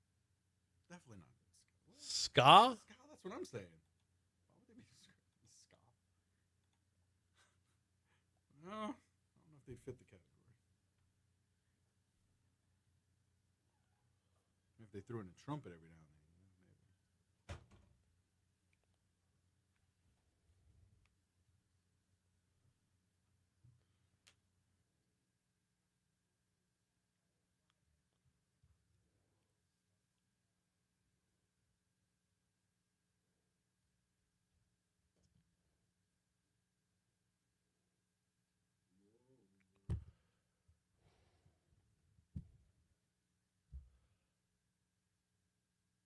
maybe. .806 Talk 107.3 FM WBRP. Mornings with Brian Haldane, rolling right along, broadcasting live from the 180 Pros studios. 180 Pros, your business IT partner. Is it time for your IT to hit a 180?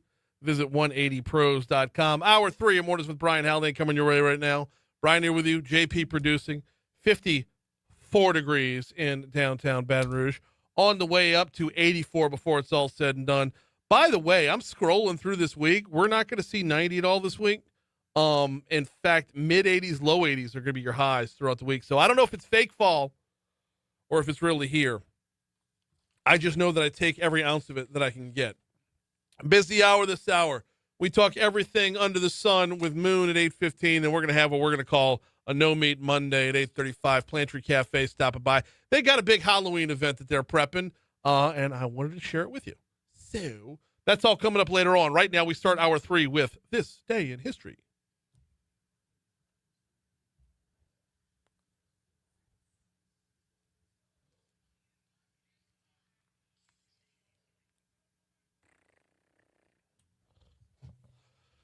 Good buddy Danny, get over to 5 Star Printing and Signs, 271-4096, 271-4096. Take a look at your business card. Does it pop? Does it infuriate you like Christian Bale's character in American Psycho? Whoa. If it does, it's time to call Danny. If it doesn't pop, that's it. If it makes you murderous, I don't think he wants the word murderous in his spot. Maybe what do you not. think? No? You remember that scene in American Psycho Yeah. where he's looking at Paul Allen's business card? Yeah. That's how you want people to look at your business cards, right? Right. Just vein pops out of the forehead. And they're all the same. Yeah. No, in the movie. In the movie, they're all the same. Right. Yeah. Step away from that. Give Danny a call, 271-4096. He's going to hate me for that spot.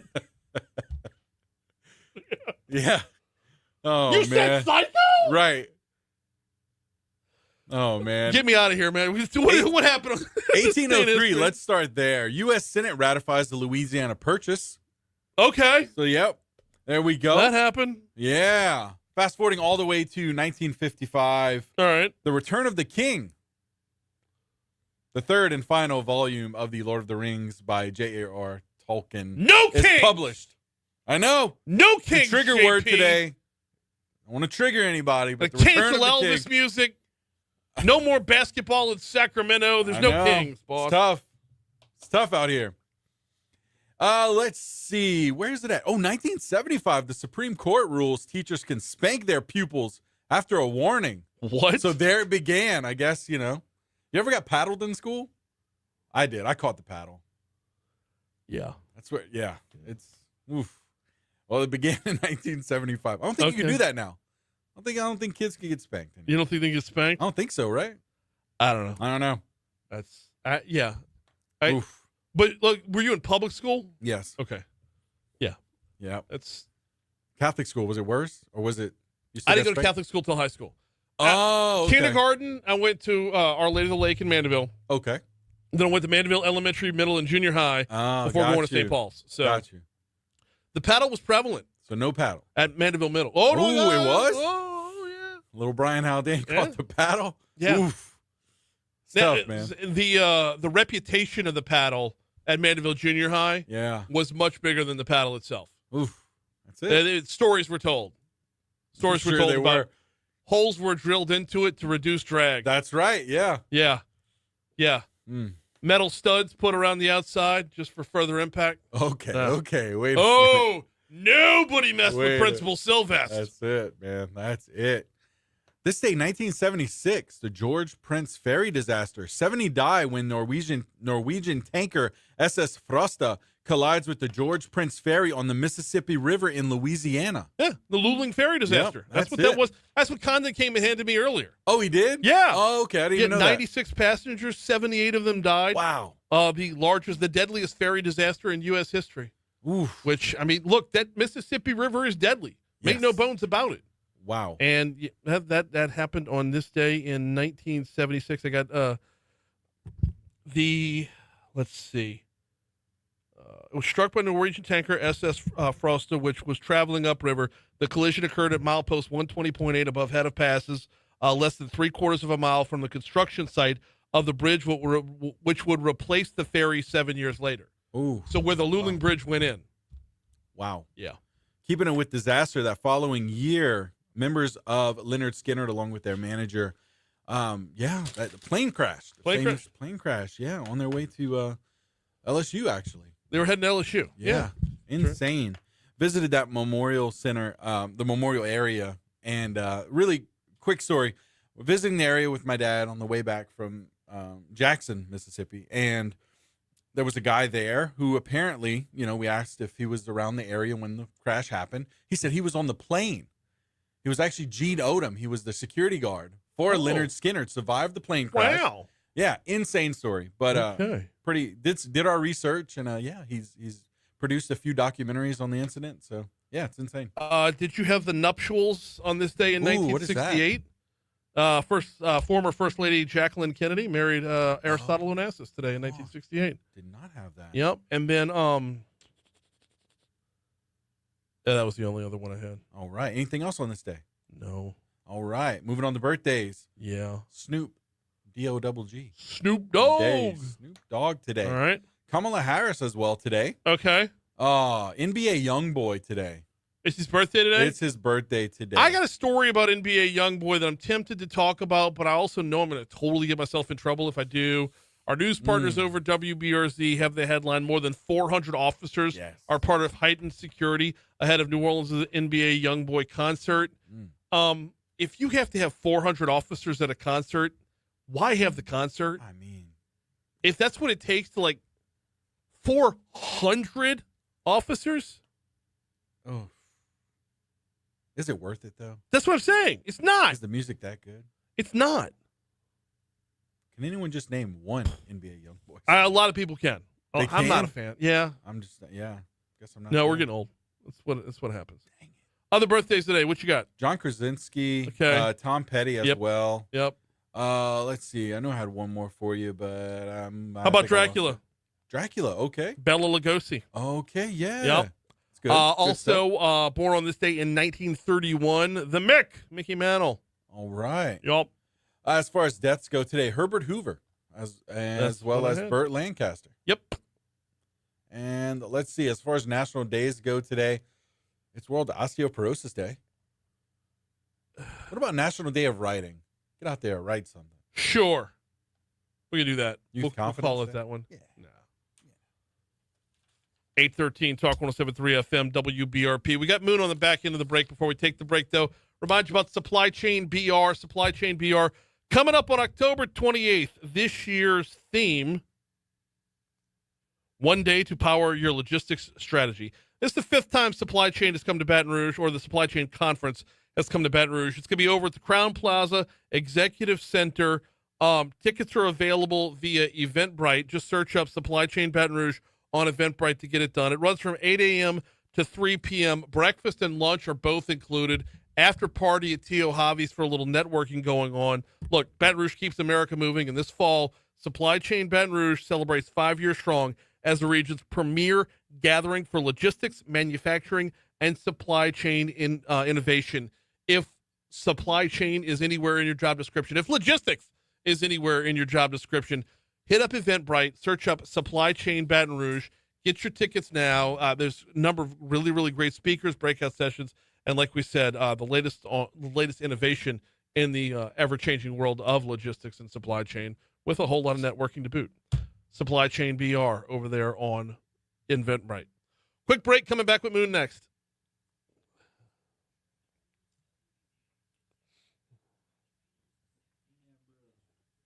Huh?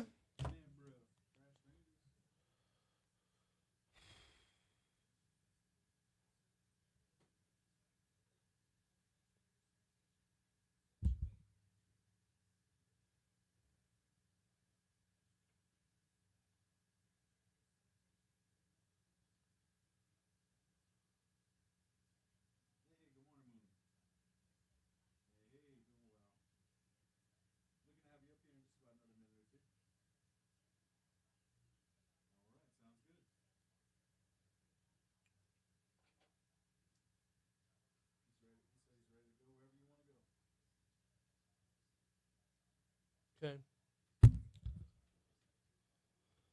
Oh, also, caller called in, lights out at College and I-10 East. Yeah, that was like an hour ago they called. It was as we were talking with Will. Maybe maybe it's still out, and this news is. I'm sorry, I had it written down. I'm looking at it now. What was the intersection? College and I-10 East. Okay. I guess it was not, my apologies. But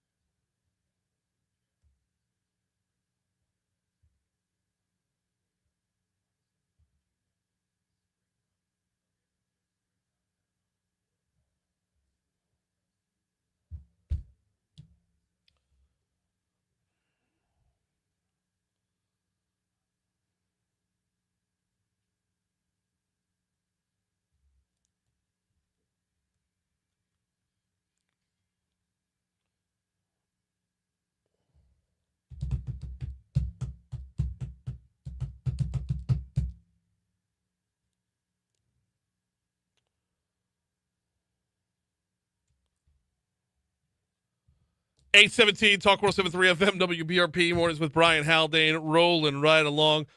Fresh off what I'm sure was the biggest No Kings rally in Lafayette, we got Moon Griffon joining us now. How was your weekend, sir? Did you rally?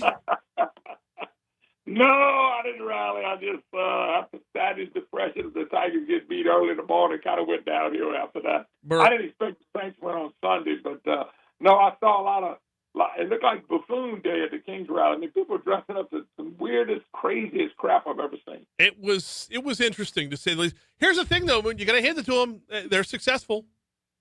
Woke up this morning. They had a lot of people, but they had a lot of coordination. They had a lot of money spent to get people out. I've seen what people were trained to go and please don't do anything violent, anything like that. And I saw a number said 7 million, which would be a lot.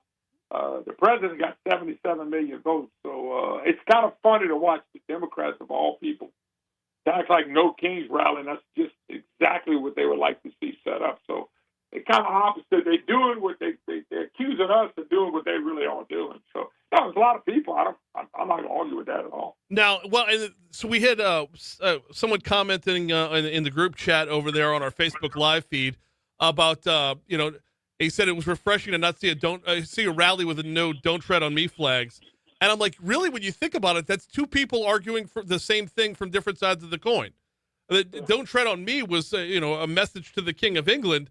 So if you're going to have a No Kings rally, that's what the other side wanted before, was No Kings. I mean, if we'd all just simmer down and realize, nobody wants authoritarianism.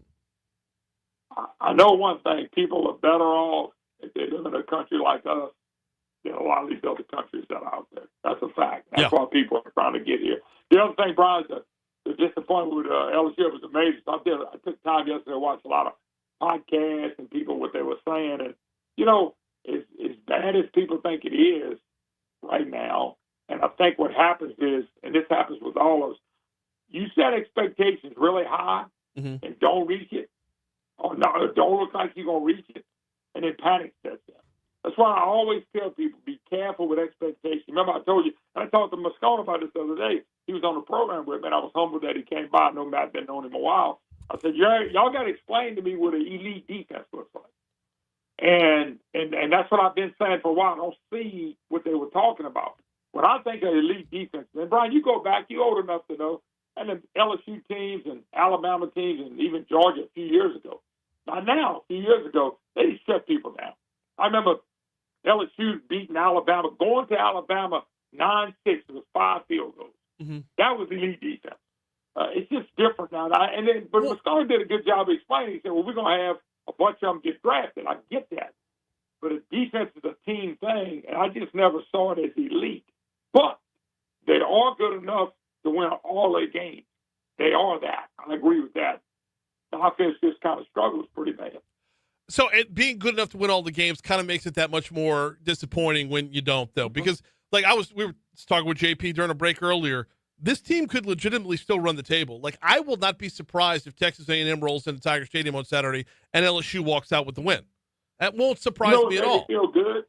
What made me feel good, when I looked up and they said Vanderbilt was 2.5 point favorite, I laughed at that. I said, how in the world can they be a 2.5-point favorite in LSU? Okay, that game's over. But this week, Texas A&M riding high and powerful and number 3 or 4 in the country, they only a 2.5-point favorite over LSU. That tells me, Brian, you know yourself, and I sat there many nights in Tiger Stadium on a Saturday night. Mm-hmm. That's a whole different ball game coming in there and beating them. And I don't care what level they're at right now. Still hard to win in Tiger Stadium on Saturday night. So I was kind of encouraged by that everybody knows LSU has what they need to go win. Yeah. But they got to go do it. Yeah. They got to go do it. Talk with Moo Griffon. You can catch him live right here on Talk 107.3 FM and statewide weekdays 9 to 11. His show's coming up a little bit over a half an hour from right now. Moon, I have to imagine a big chunk of your show today is going to be looking ahead to what's happening. I believe it's starting, is it Thursday, when a special session will convene. Walk me through a little bit of your takeaways from when the governor made the announcement. Well, remember, we were hollering for a special session back in July doing a contingency plan. Let's get this over with. And we didn't do it. Now that the courts have heard the case, the Supreme Court's heard the case, I wish they wouldn't do anything. I'm scared they're going to do something and mess something up. I really am. I'm concerned about them calling the special session when really they could wait till the courts made a ruling. Then you know why you're going to special session. That's what concerns me. Brian, I'll tell you something else. If the governor and Liz, who I love both of them, I've been friends with them a long time and I'm pulling for them, they ought to announce that under no circumstance, none, will we have another election with the current district. What I'm concerned about with all this moving around and moving parts, we're going to end up with an open primary, number one. And then we're going to end up with the congressional seats that we have now having to go one more term. And I know you go, well, how can that happen? It can't. They got to be careful what they're doing. And they never came out and said, hey, under no circumstances are we going to have a district that we have like that we have right now. Remember, the governor and Liz pushed this district. Yep. This is their baby. This is their child. But they never came out and said, I know they went to the Supreme Court and changed their mind, but when are they going to come out before this special session and say, under no circumstance will we have a congressional district that's anywhere close to where we are now? But I ain't heard them say it yet. That's going to be contingent upon what the Supreme Court actually says, though. Yeah. So then why not wait now? Well, decent question. Well, you push back the primary to give the Supreme Court room to make their decision, and then if the Supreme Court keeps the same map, then you just have a later primary and it's still closed. How would it open back up? You said you worry about the possibility of moving back to an open primary. You're the second person that's mentioned that to me, Moon. I don't see how that, how would we undo our closed primary law to get there? No, they can. Brian, that's what I'm saying. You go on a special session, you can move whatever you want to move. They can do whatever they want to do in that situation. Because let me tell you another scenario I'm here. You ready? And I think I'm laughing at this because I'm going, boy, you talk about a court battle. We leave. Remember, we're going to have spring elections. April, May are spring elections all around the state if you have an election. Yeah. So stop playing with those dates. I heard they might leave the Senate race in April, May in a closed primary and then move the other ones back. But they're all federal elections. Are they playing with fire and all of a sudden the court says, no, you can't do that. You got to put everybody back. And I'm just telling you, I don't know if they know what they're doing yet, Ron. Evidently, they don't because Cleo Fields is still our Congress. That's all I'm scared about. I really am because you start playing with this stuff and the court comes in and says, no, it's too late now. You just got to keep everything the same. Okay. There was an effort. Remember, there was an effort in the legislature. Senator Clonpeter came back and said, look, we're going to do these closed primaries. We're going to push them back to 2028. And people went nuts on it. But I think Cameron Henry came up to him and said, I need you to propose this. Yeah. And so, Ron, they can play with anything they want to play with because do you know what the special session is about? I don't know what it's about yet. The call. Well, I have a copy of the call in front of me. I can read it verbatim. It looked pretty big to me. So it feels like it's open, but I had Dixon McMakin on Friday, and he said don't be shocked if there's only two bills. One to push the election back and appropriations to fund that election once it's pushed back. I'm oversimplifying. He said so much more than that. I'm oversimplifying, but that was an immediate takeaway. No, but you got the gist of it, Ron. Yeah. And the thing about it is, if you call a special session in December or January, you can do the same thing. I just think the courts are going to make a decision. If the courts are going to make a decision, why don't we wait? We waited I wanted a special session in August. They said, oh, no, we got to wait on the court. Well, the court heard the case, but the court hadn't made a decision. How come now we're going to run to a special session? Because the court wasn't as close to the vest as they could be with their cards, and they kind of showed their hand a little bit. The comments that came out of last week after two and a half hours worth, Moon, which is pretty remarkable. In fact, that's one of the things Dixon said on Friday was the extent to the debate and the tenor of the questioning and all of it makes you think this is heading in one particular direction. And they could shock everybody and go in a different direction, but our legislature or our governor and subsequently our legislature both feel like there's enough in the tank to say, let's call it now to set the parameters where we need to go. Okay, from the governor's call, it says item 1, to legislate relative to the election code, election dates, election deadlines, and election plans for the 2026 election cycle, and to provide for the funding thereof if necessary. So that could mean 2 bills, and that could mean it's wide open for a handful of things or a few hands full of things to be argued starting on Thursday. I've seen them guess on the Supreme Court and miss it by a mile. Yeah. And that's all I'm saying is, Brian, if they wouldn't have rushed to do it before, they did listen to the case. I agree with that. But they didn't give us what direction we're going to get. What if they come back and say, you know what, we're going to wait till June to put this out? I don't think they will, but they could. And so I just think that go ahead and have a special session if they want to. Just don't mess up something. Don't do something that the courts go, well, hell, if y'all doing that, then we're not going to rule in a certain way. That does worry me that they can make a mistake like that. Oh, yeah, and you and I've seen it enough where we step on our own feet. We're trying to move forward, but you put one foot in front of the other and realize that your shoelaces are tied together. But let me ask you a question. Let me ask you. You're a great guy to ask this. If we do nothing, it causes what? Okay. What is it? What happens if we do nothing right now? We wait. If we wait right now, we remain with the status quo, and we lose the opportunity to go back and make the District 6 a more of a condensed district that serves the capital area.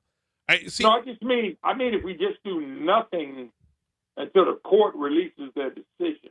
I'm sorry. If the court releases their decision, it doesn't hurt anybody. No, it doesn't. It doesn't, but it's... That's all I'm that's a good question, correct. Moon. It is a good question.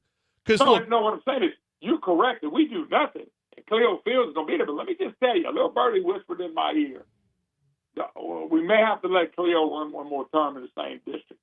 That's what's starting to worry me.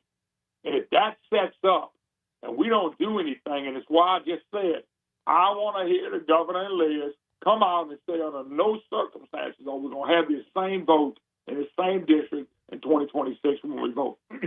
Nobody's talking about it. So I started talking about it. I'm going, come on, man.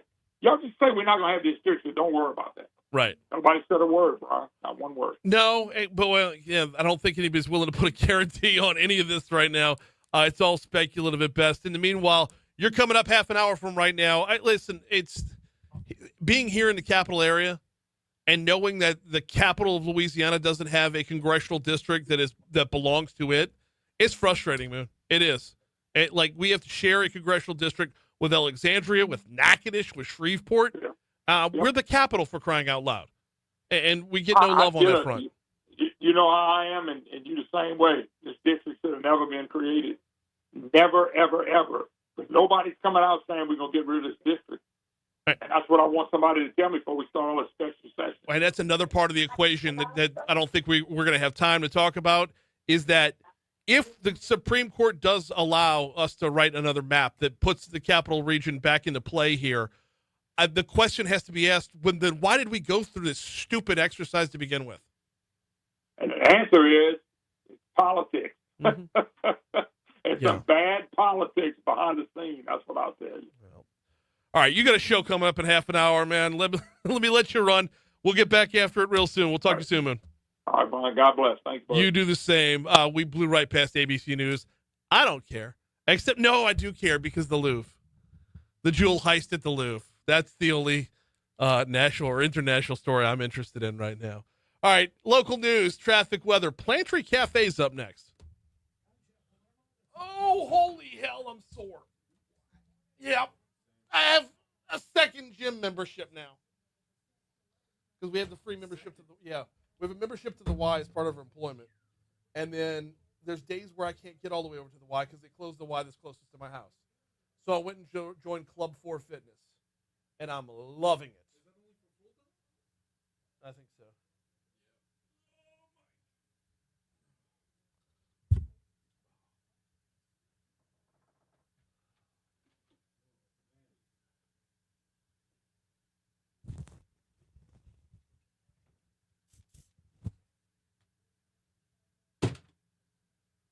Bro, no lie. John Fleming loaned himself $1 million.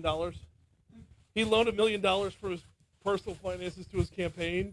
He paid it back, and then he borrowed it again. So he's reporting $2 million in earnings. He borrowed his own money twice, which is perfectly legal. But it's like, look how popular I am.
Right here.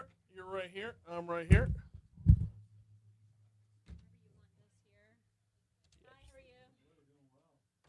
This Dr. Crifasi. Are you related to the high neighbor Crifasis? Yes, my grandfather and his brothers started it. His father came here from Sicily when he was 17, worked on a sugarcane farm. No kidding. Yep, and then eventually, some fruit you couldn't sell, so he would go and sell it for cheaper prices in town. Saved up, bought a wagon. They got a one-stop market, and then Crifasi Brothers Distribution, and now we have 3 grocery stores called Hey Neighbor, Money Saver. That's awesome. Yep. So, yeah, I have a So different. this is a coincidence, by the way, that I opened a restaurant. Yeah. Was not planning on it. No. What were you going to say? Interestingly enough, I have a different grocery store sponsors a show, Mathern's. But the high neighbor by my house is, I live in Sherwood. So, work out at Club 4 Fitness, and yeah, the Florida Boulevard's right there. Underrated deli. Very underrated deli. They keep it pretty simple, but like nice, fresh. Yes. Like true Southern Italian. Yes. Not just like I'm off air, so not just Whole Foods came in, did a bunch of corporate stuff that's supposed to be good in all 50 states, but like we have our own palate here, so I think Right. some of the stuff is just a little Yeah. Understood. miss. Yes.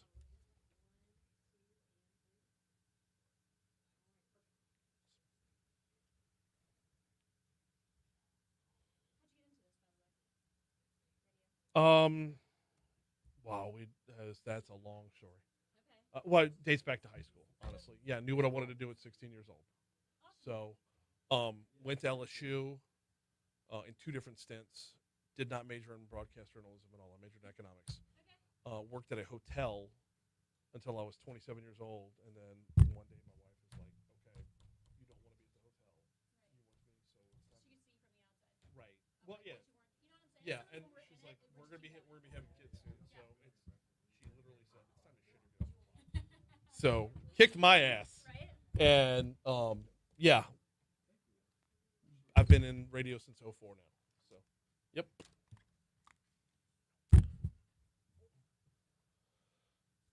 Oh, I don't know. I'm so nervous about the water we're about to jump in, JP. This is not my what normal. Are we worried about? This is not my normal bag here. Okay. We're going to talk about a vegetarian restaurant, and we're going to talk about an event that's coming up. The event sounds really cool. I'm scared of things that might be healthy for me. We smash meat around here, dude. That's what we do. All right, let's dive in. Time to welcome to the show Dr. Katie Crifasi from the Plantry Cafe. Welcome aboard. How are you? I'm doing well. Thank you for having me. On that a little bit more. Right here? Yeah, there you Okay, it seems to have a mind of its own and start drifting downward. I know. I'm sorry about that. I can hold it a little bit or just keep it upward. There we go. All right. Perfect. It's going to do it again, isn't it? As soon as you start talking, it's going to drop again. Okay, I'll try not to Yeah, you're good. You're breathe good. too heavily.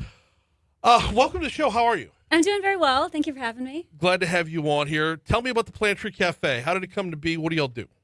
Well, I actually am a full-time physician. I am only in Baton Rouge because I was visiting my parents right around the pandemic, and I still haven't left. I was going to move to cool places like California and New York, and they weren't looking as cool around that time. So I did not leave yet, and I subspecialized in integrative holistic medicine. I was going to join a practice, and anyhow, when I was down here, I thought, what's the point in talking to patients? They don't have places to go. So I said I'll open a clean eating, fine dining restaurant and do events and make it something more interesting for people. Okay. Let's talk about that holistic approach a little bit, because Sure. I think this is where there's room for everybody to listen. Okay. And walk me through how your approach applies to diet. Well, I think for most people, some people they get sick or something happens and they suddenly change their whole diet around. But more often than not, you see people who think, oh, I know I need to do a little bit better. And you try to get an incremental change at a time. Mhm. And so I think that for some place like Plantry, instead of thinking, okay, I just need to steam veggies and force myself to take them down, we present things a lot more interestingly. So we do a barbecue jackfruit sandwich. We do a beet ceviche. We have a buffalo maitake sandwich. So very interesting ways of recreating vegetables that aren't your traditional celery sticks and some ranch dressing. But I like celery sticks and ranch dressing. You can still eat those things if you like. I'm that weird category where I love my vegetables. I actually love my vegetables. Uh-huh. I don't like making them something they're not. Uh-huh. And this is where it feels like you're excelling in this space.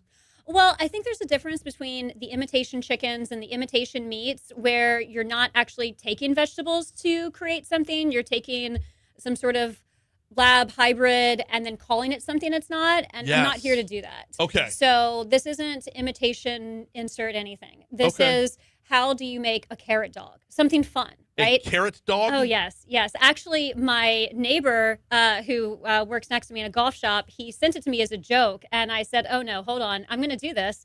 And so now he wants to buy them for his clients who are doing golf and wants to have some mini carrot dogs. They're delicious. We put some cowboy candy over them and a mustard maple What is sauce. cowboy candy? It is candied jalapenos with pickle relish. And so you mix that. It makes it a lot more fun.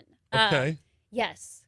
And the carrot itself, I mean, we're talking crunchy or is it cooked down a good bit? No, it's soft. Yeah. So you soften it. You can either do it in a steamer, you can do it, you can boil it, and then you marinate it in a mixture of different spices and sauces. And then you put it on the grill to order. And then that's how we get it to that texture. People have been really impressed by it, actually. Carrot dog. All right. I could be on board with that. Uh-huh. What are a few of the other items from the menu? What are your top 3 most popular items? I always listen to customers when they come in. And one time someone asked if, she said, I would love it if you had a slider trio so I could have a little bit of each. And so that's pretty popular because then people get to pick 3 different sandwiches. So there's a beet burger that's surprisingly popular. Well, it's not surprising to me. It's surprising to others because it's hard for them to imagine that it's not just sliced beets. It's some patty with the Russian dressing on the pretzel bun, and it's really good. So the slider trio is popular. People love our flatbreads. Wait. You mentioned one of the sliders in the slider trio. What are the other two? So the barbecue jackfruit and the What's jackfruit? So jackfruit, it's a fruit, but it takes on the flavor of whatever you put with it. So I typically will get it. You can put it in the oven, roast it down. It looks like pulled pork when you break it apart. And actually people will confuse it, yes, for pulled pork. And we do it with the house-made barbecue sauce, which people love. And and then you can make similar textures than what you've seen before, throw some shallots in, and then get something that's actually healthier, not going to harm your cholesterol. Okay. Want to ask you about, what's the third one? Because I stopped you on jackfruit. It's okay. Buffalo maitake. Maitake is a mushroom, and we air fry it and toss it in buffalo sauce. Okay. From a health perspective, Yes. if everything's taking on like the personality of what you're adding to it, how much does the barbecue sauce or the buffalo sauce, how much does that undo the health aims or goals that you have with these dishes? Well, it depends on how you're making everything, right? So for the barbecue sauce, I mean, I didn't buy it from, I don't want to insert any kind of particular name of a generic place that delivers, but I didn't buy it from somewhere else, right? We took tomatoes and cooked them down. We take the organic Worcestershire and we take the shallots that we buy, right? We blend everything down that we're using. So that's not unhealthy. Okay. I think it depends on how you're making things. And even the same thing with our pastries. You know, you make scones, you can make them with almond flour, right? You don't have to make things the way that we've traditionally made them. And I think that's part of learning how to remake what we like, not necessarily having a list of what you have to give up. We're talking with Dr. Katie Crifasi about the Plantry Cafe, which, give us the address real quick. 5454 Bluebonnet Boulevard. 5454 Bluebonnet Boulevard. Who is your typical customer? Is it the hardcore vegetarian, or is it the person trying to hit reset once in a while, or it's a just variety? The exploratory, like, here's a cool place in Baton Rouge we haven't tried yet. Yeah, so you see all age ranges, actually. You see people who come in with their kids. You see people stopping in from work. You see plenty of people who are not just, 30s, 40s, but 50s, over 65, and they are looking to actually be more plant-based. And it's reassuring as a doctor that people were actually seeking this out, because I wasn't sure what I was going to get when I first opened. Right. Because, I mean, it is Baton Rouge. I mean, we're like, it is what we do here. We can smash some beef, we can smash some chicken, to be sure. Mm-hmm. So seeing this option out there, I find amazing, and the menu looks ridiculous. The menu looks really, really good. In fact, we're gonna taste. What did you bring? I brought you some snacks today. So I brought you some. Yes, he's quickly rummaging through the bag now. JP, you got to do this too, by the way. Please do. I'm not. Yes. No. Go ahead. So these are shiitake chip cookie bites. They're made with almond butter. Yes, almond butter and dried shiitake mushrooms. You would never know. I'm the person who inserts random vegetables into all kinds of things. I put some black beans in our brownies. I put some zucchini in the banana bread. Yes, this is how to sneak stuff into people's lives. Okay, then tell me what it's supposed to taste like. The comp of. You're probably going to think it tastes similar to cookie dough. Go for it. Okay, but it's not like when you say shiitake chip. It's not like a replacement for a. Ooh, the texture's weird. So it's like a cookie dough bite. Yeah. Yeah. But like cookie dough. Mm-hmm, Okay. Yeah. So go for it. It has the protein and fiber from the almond butter. And if I didn't tell you there were dried shiitake mushrooms in there, you wouldn't know. You're not lacking in sweetness at all. Like the there's some maple. Mm-hmm, yeah. That is fantastic. I mean, it's a very, very simple sweet flavor. Simple, yes. Very simple sweet flavor. The texture of holding it versus the texture of biting into it, mm-hmm. It's a lot more like raw cookie dough than a baked cookie. Yeah. Those are the intention. Uh-huh. Oh, this is fantastic. This Mm-hmm. is so good. I'm like super duper impressed with this. So, shiitake. I'm trying now to you're trying to pick it apart. Yeah. You're trying to find the mushrooms in it. But I think I did. Yeah, you did. Yeah, that's one of them. Uh-huh. Narrowing down to just that. Uh-huh.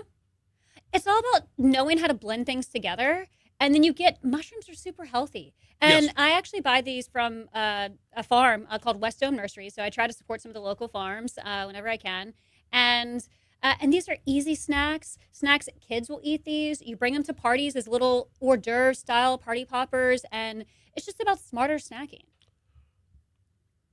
You bring these to a party and do you They're not gone. do you not tell anybody? And then you wait till they're gone and say, ha ha! Well, people have bought them by the dozen for different events. There was somebody who had some sort of society meeting that they were doing, and they got these and some mini hand pies, and guests love them. They're easy to still chat and pick up stuff like this. Yeah. They're not heavy, and really, you don't feel tired afterwards. And that's the goal in having some of these cleaner snacks, so that you're not getting the traditional high sugar cookies or, bleached white flour that everything's being made of. You're getting healthier versions of stuff so that you can snack, you can feel full, you get some fiber and protein.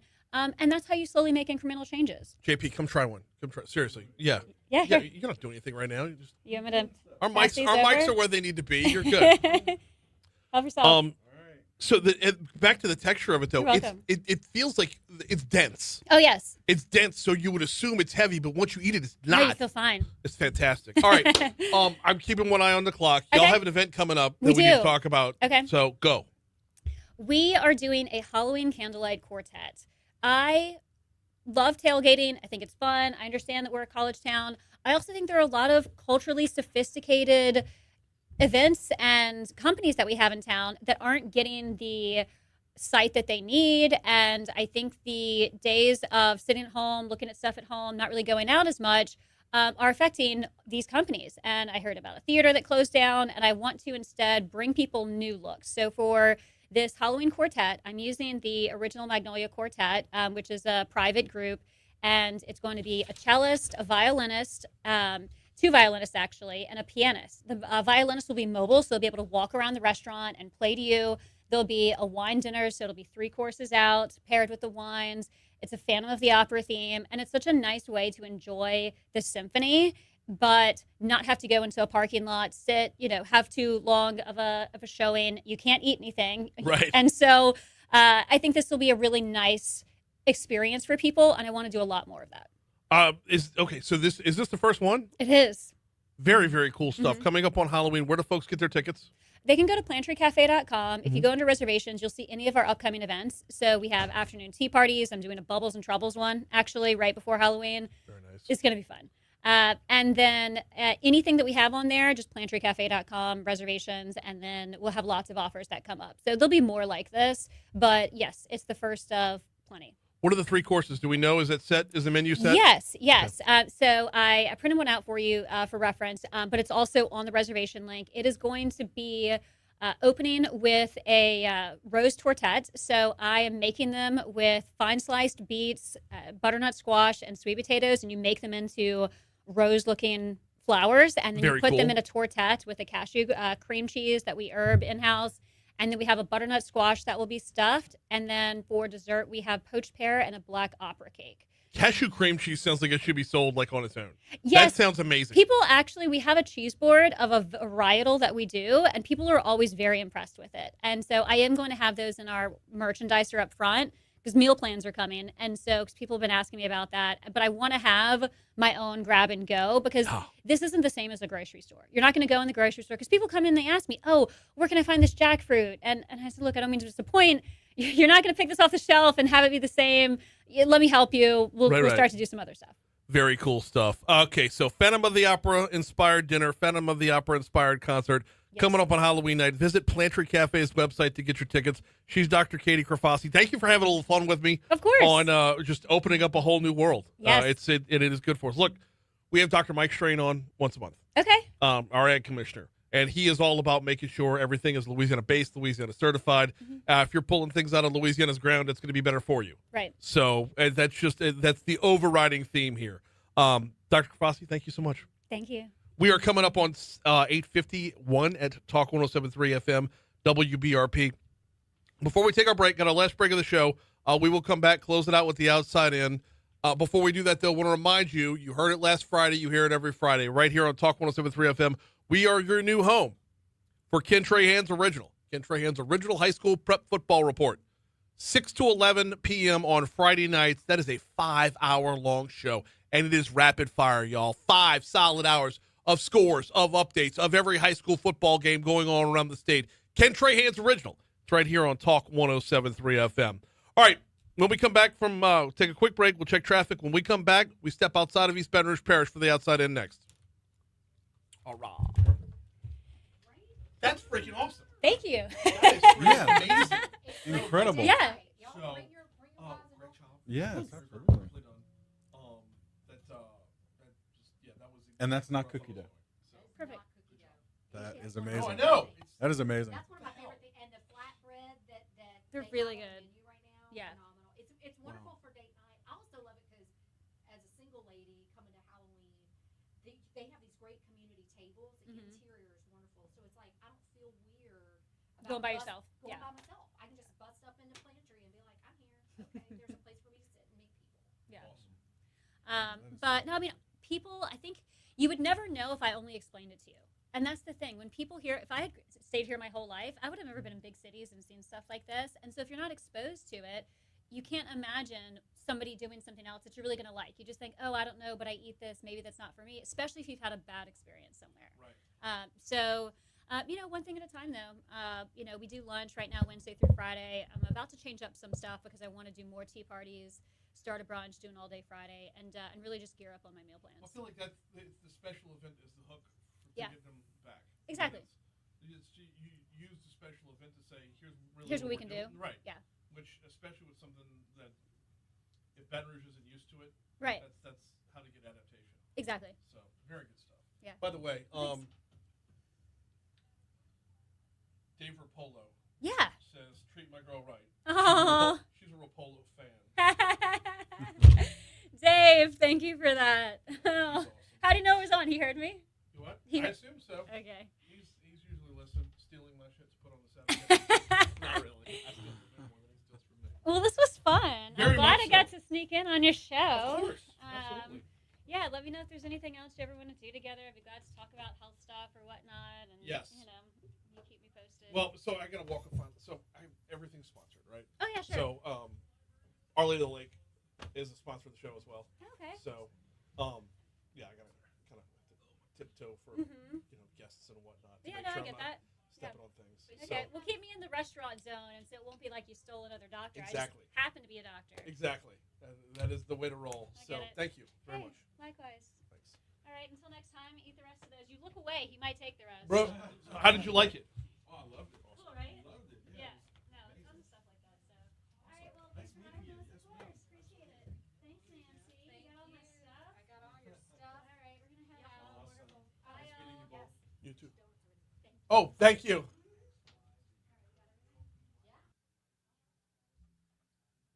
That went well. I could smash a dozen of those things. Surprisingly good. I don't know what to expect.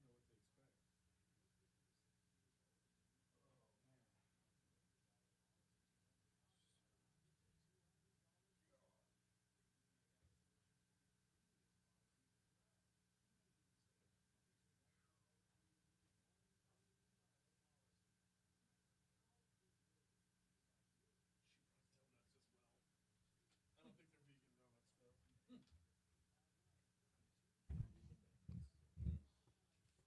think they're vegan donuts, though. Vegan brownies are good. Instead of using eggs, you use applesauce. They got weed in them? Never done that.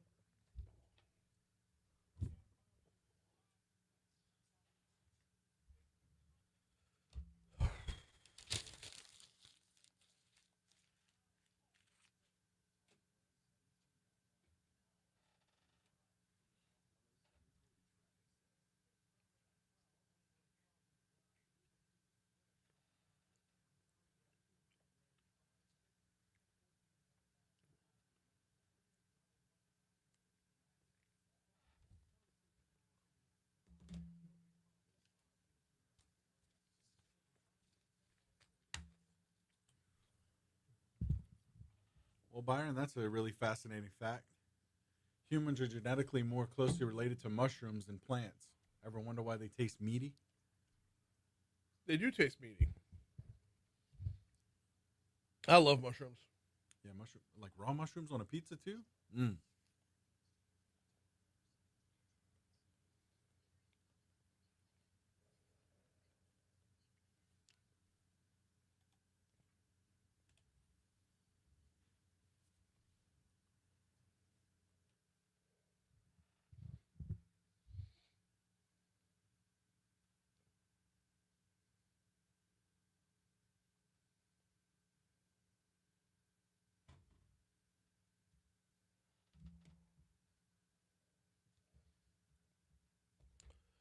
856 Talk 107.3 FM WBRP. Mornings with Brian Haldane, rolling right along from the 180 Pros studio. 180 Pros, your business IT partner.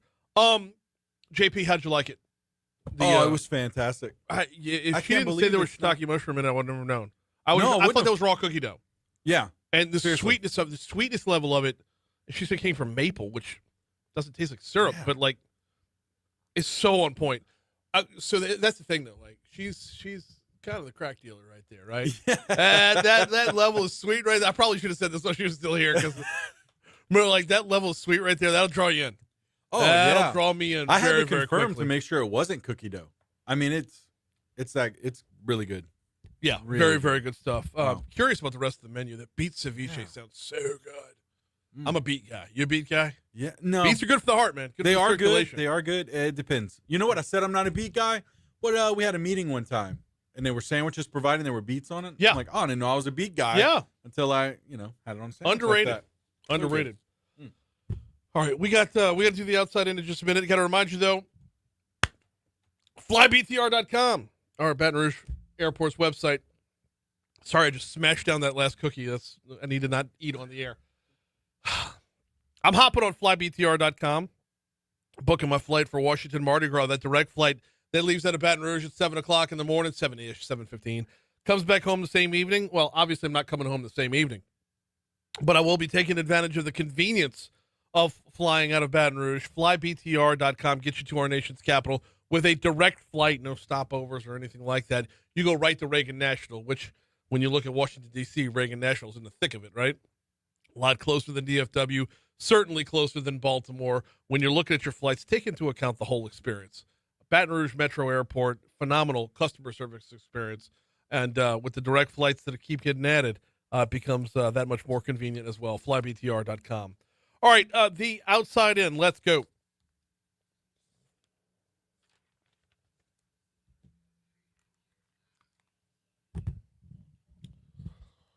Outside in takes us to our nation's capital today, just like flybtr.com does.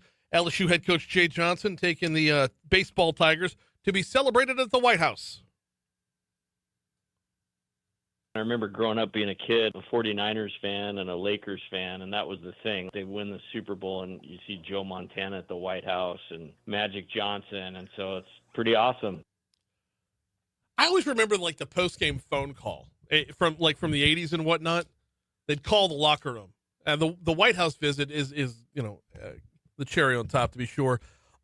Most of the team, I know it's the off season and players get going in different directions, but most of the team will be able to make the trip. We do have a couple players that aren't able to attend due to some other pro baseball commitments, which that's unfortunate. Yeah, it happens when you're just churning out pros left and right. By the way, LSU baseball, LSU Baton Rouge, not the only ones. LSUS is headed there as well. Just a once-in-a-lifetime experience that I think all of us will probably remember forever. That is LSU Shreveport's athletic director, Lucas Morgan, talking about the Pilots, who literally went undefeated, which is unheard of. That's it for us. Moon Griffon's next. We'll see you tomorrow. Hooray! All right, guys and gals. I got to get out of here. Let me check in one more time before I bounce, because I want to leave no stone left unturned. Pyong, pyong, pyong. All right.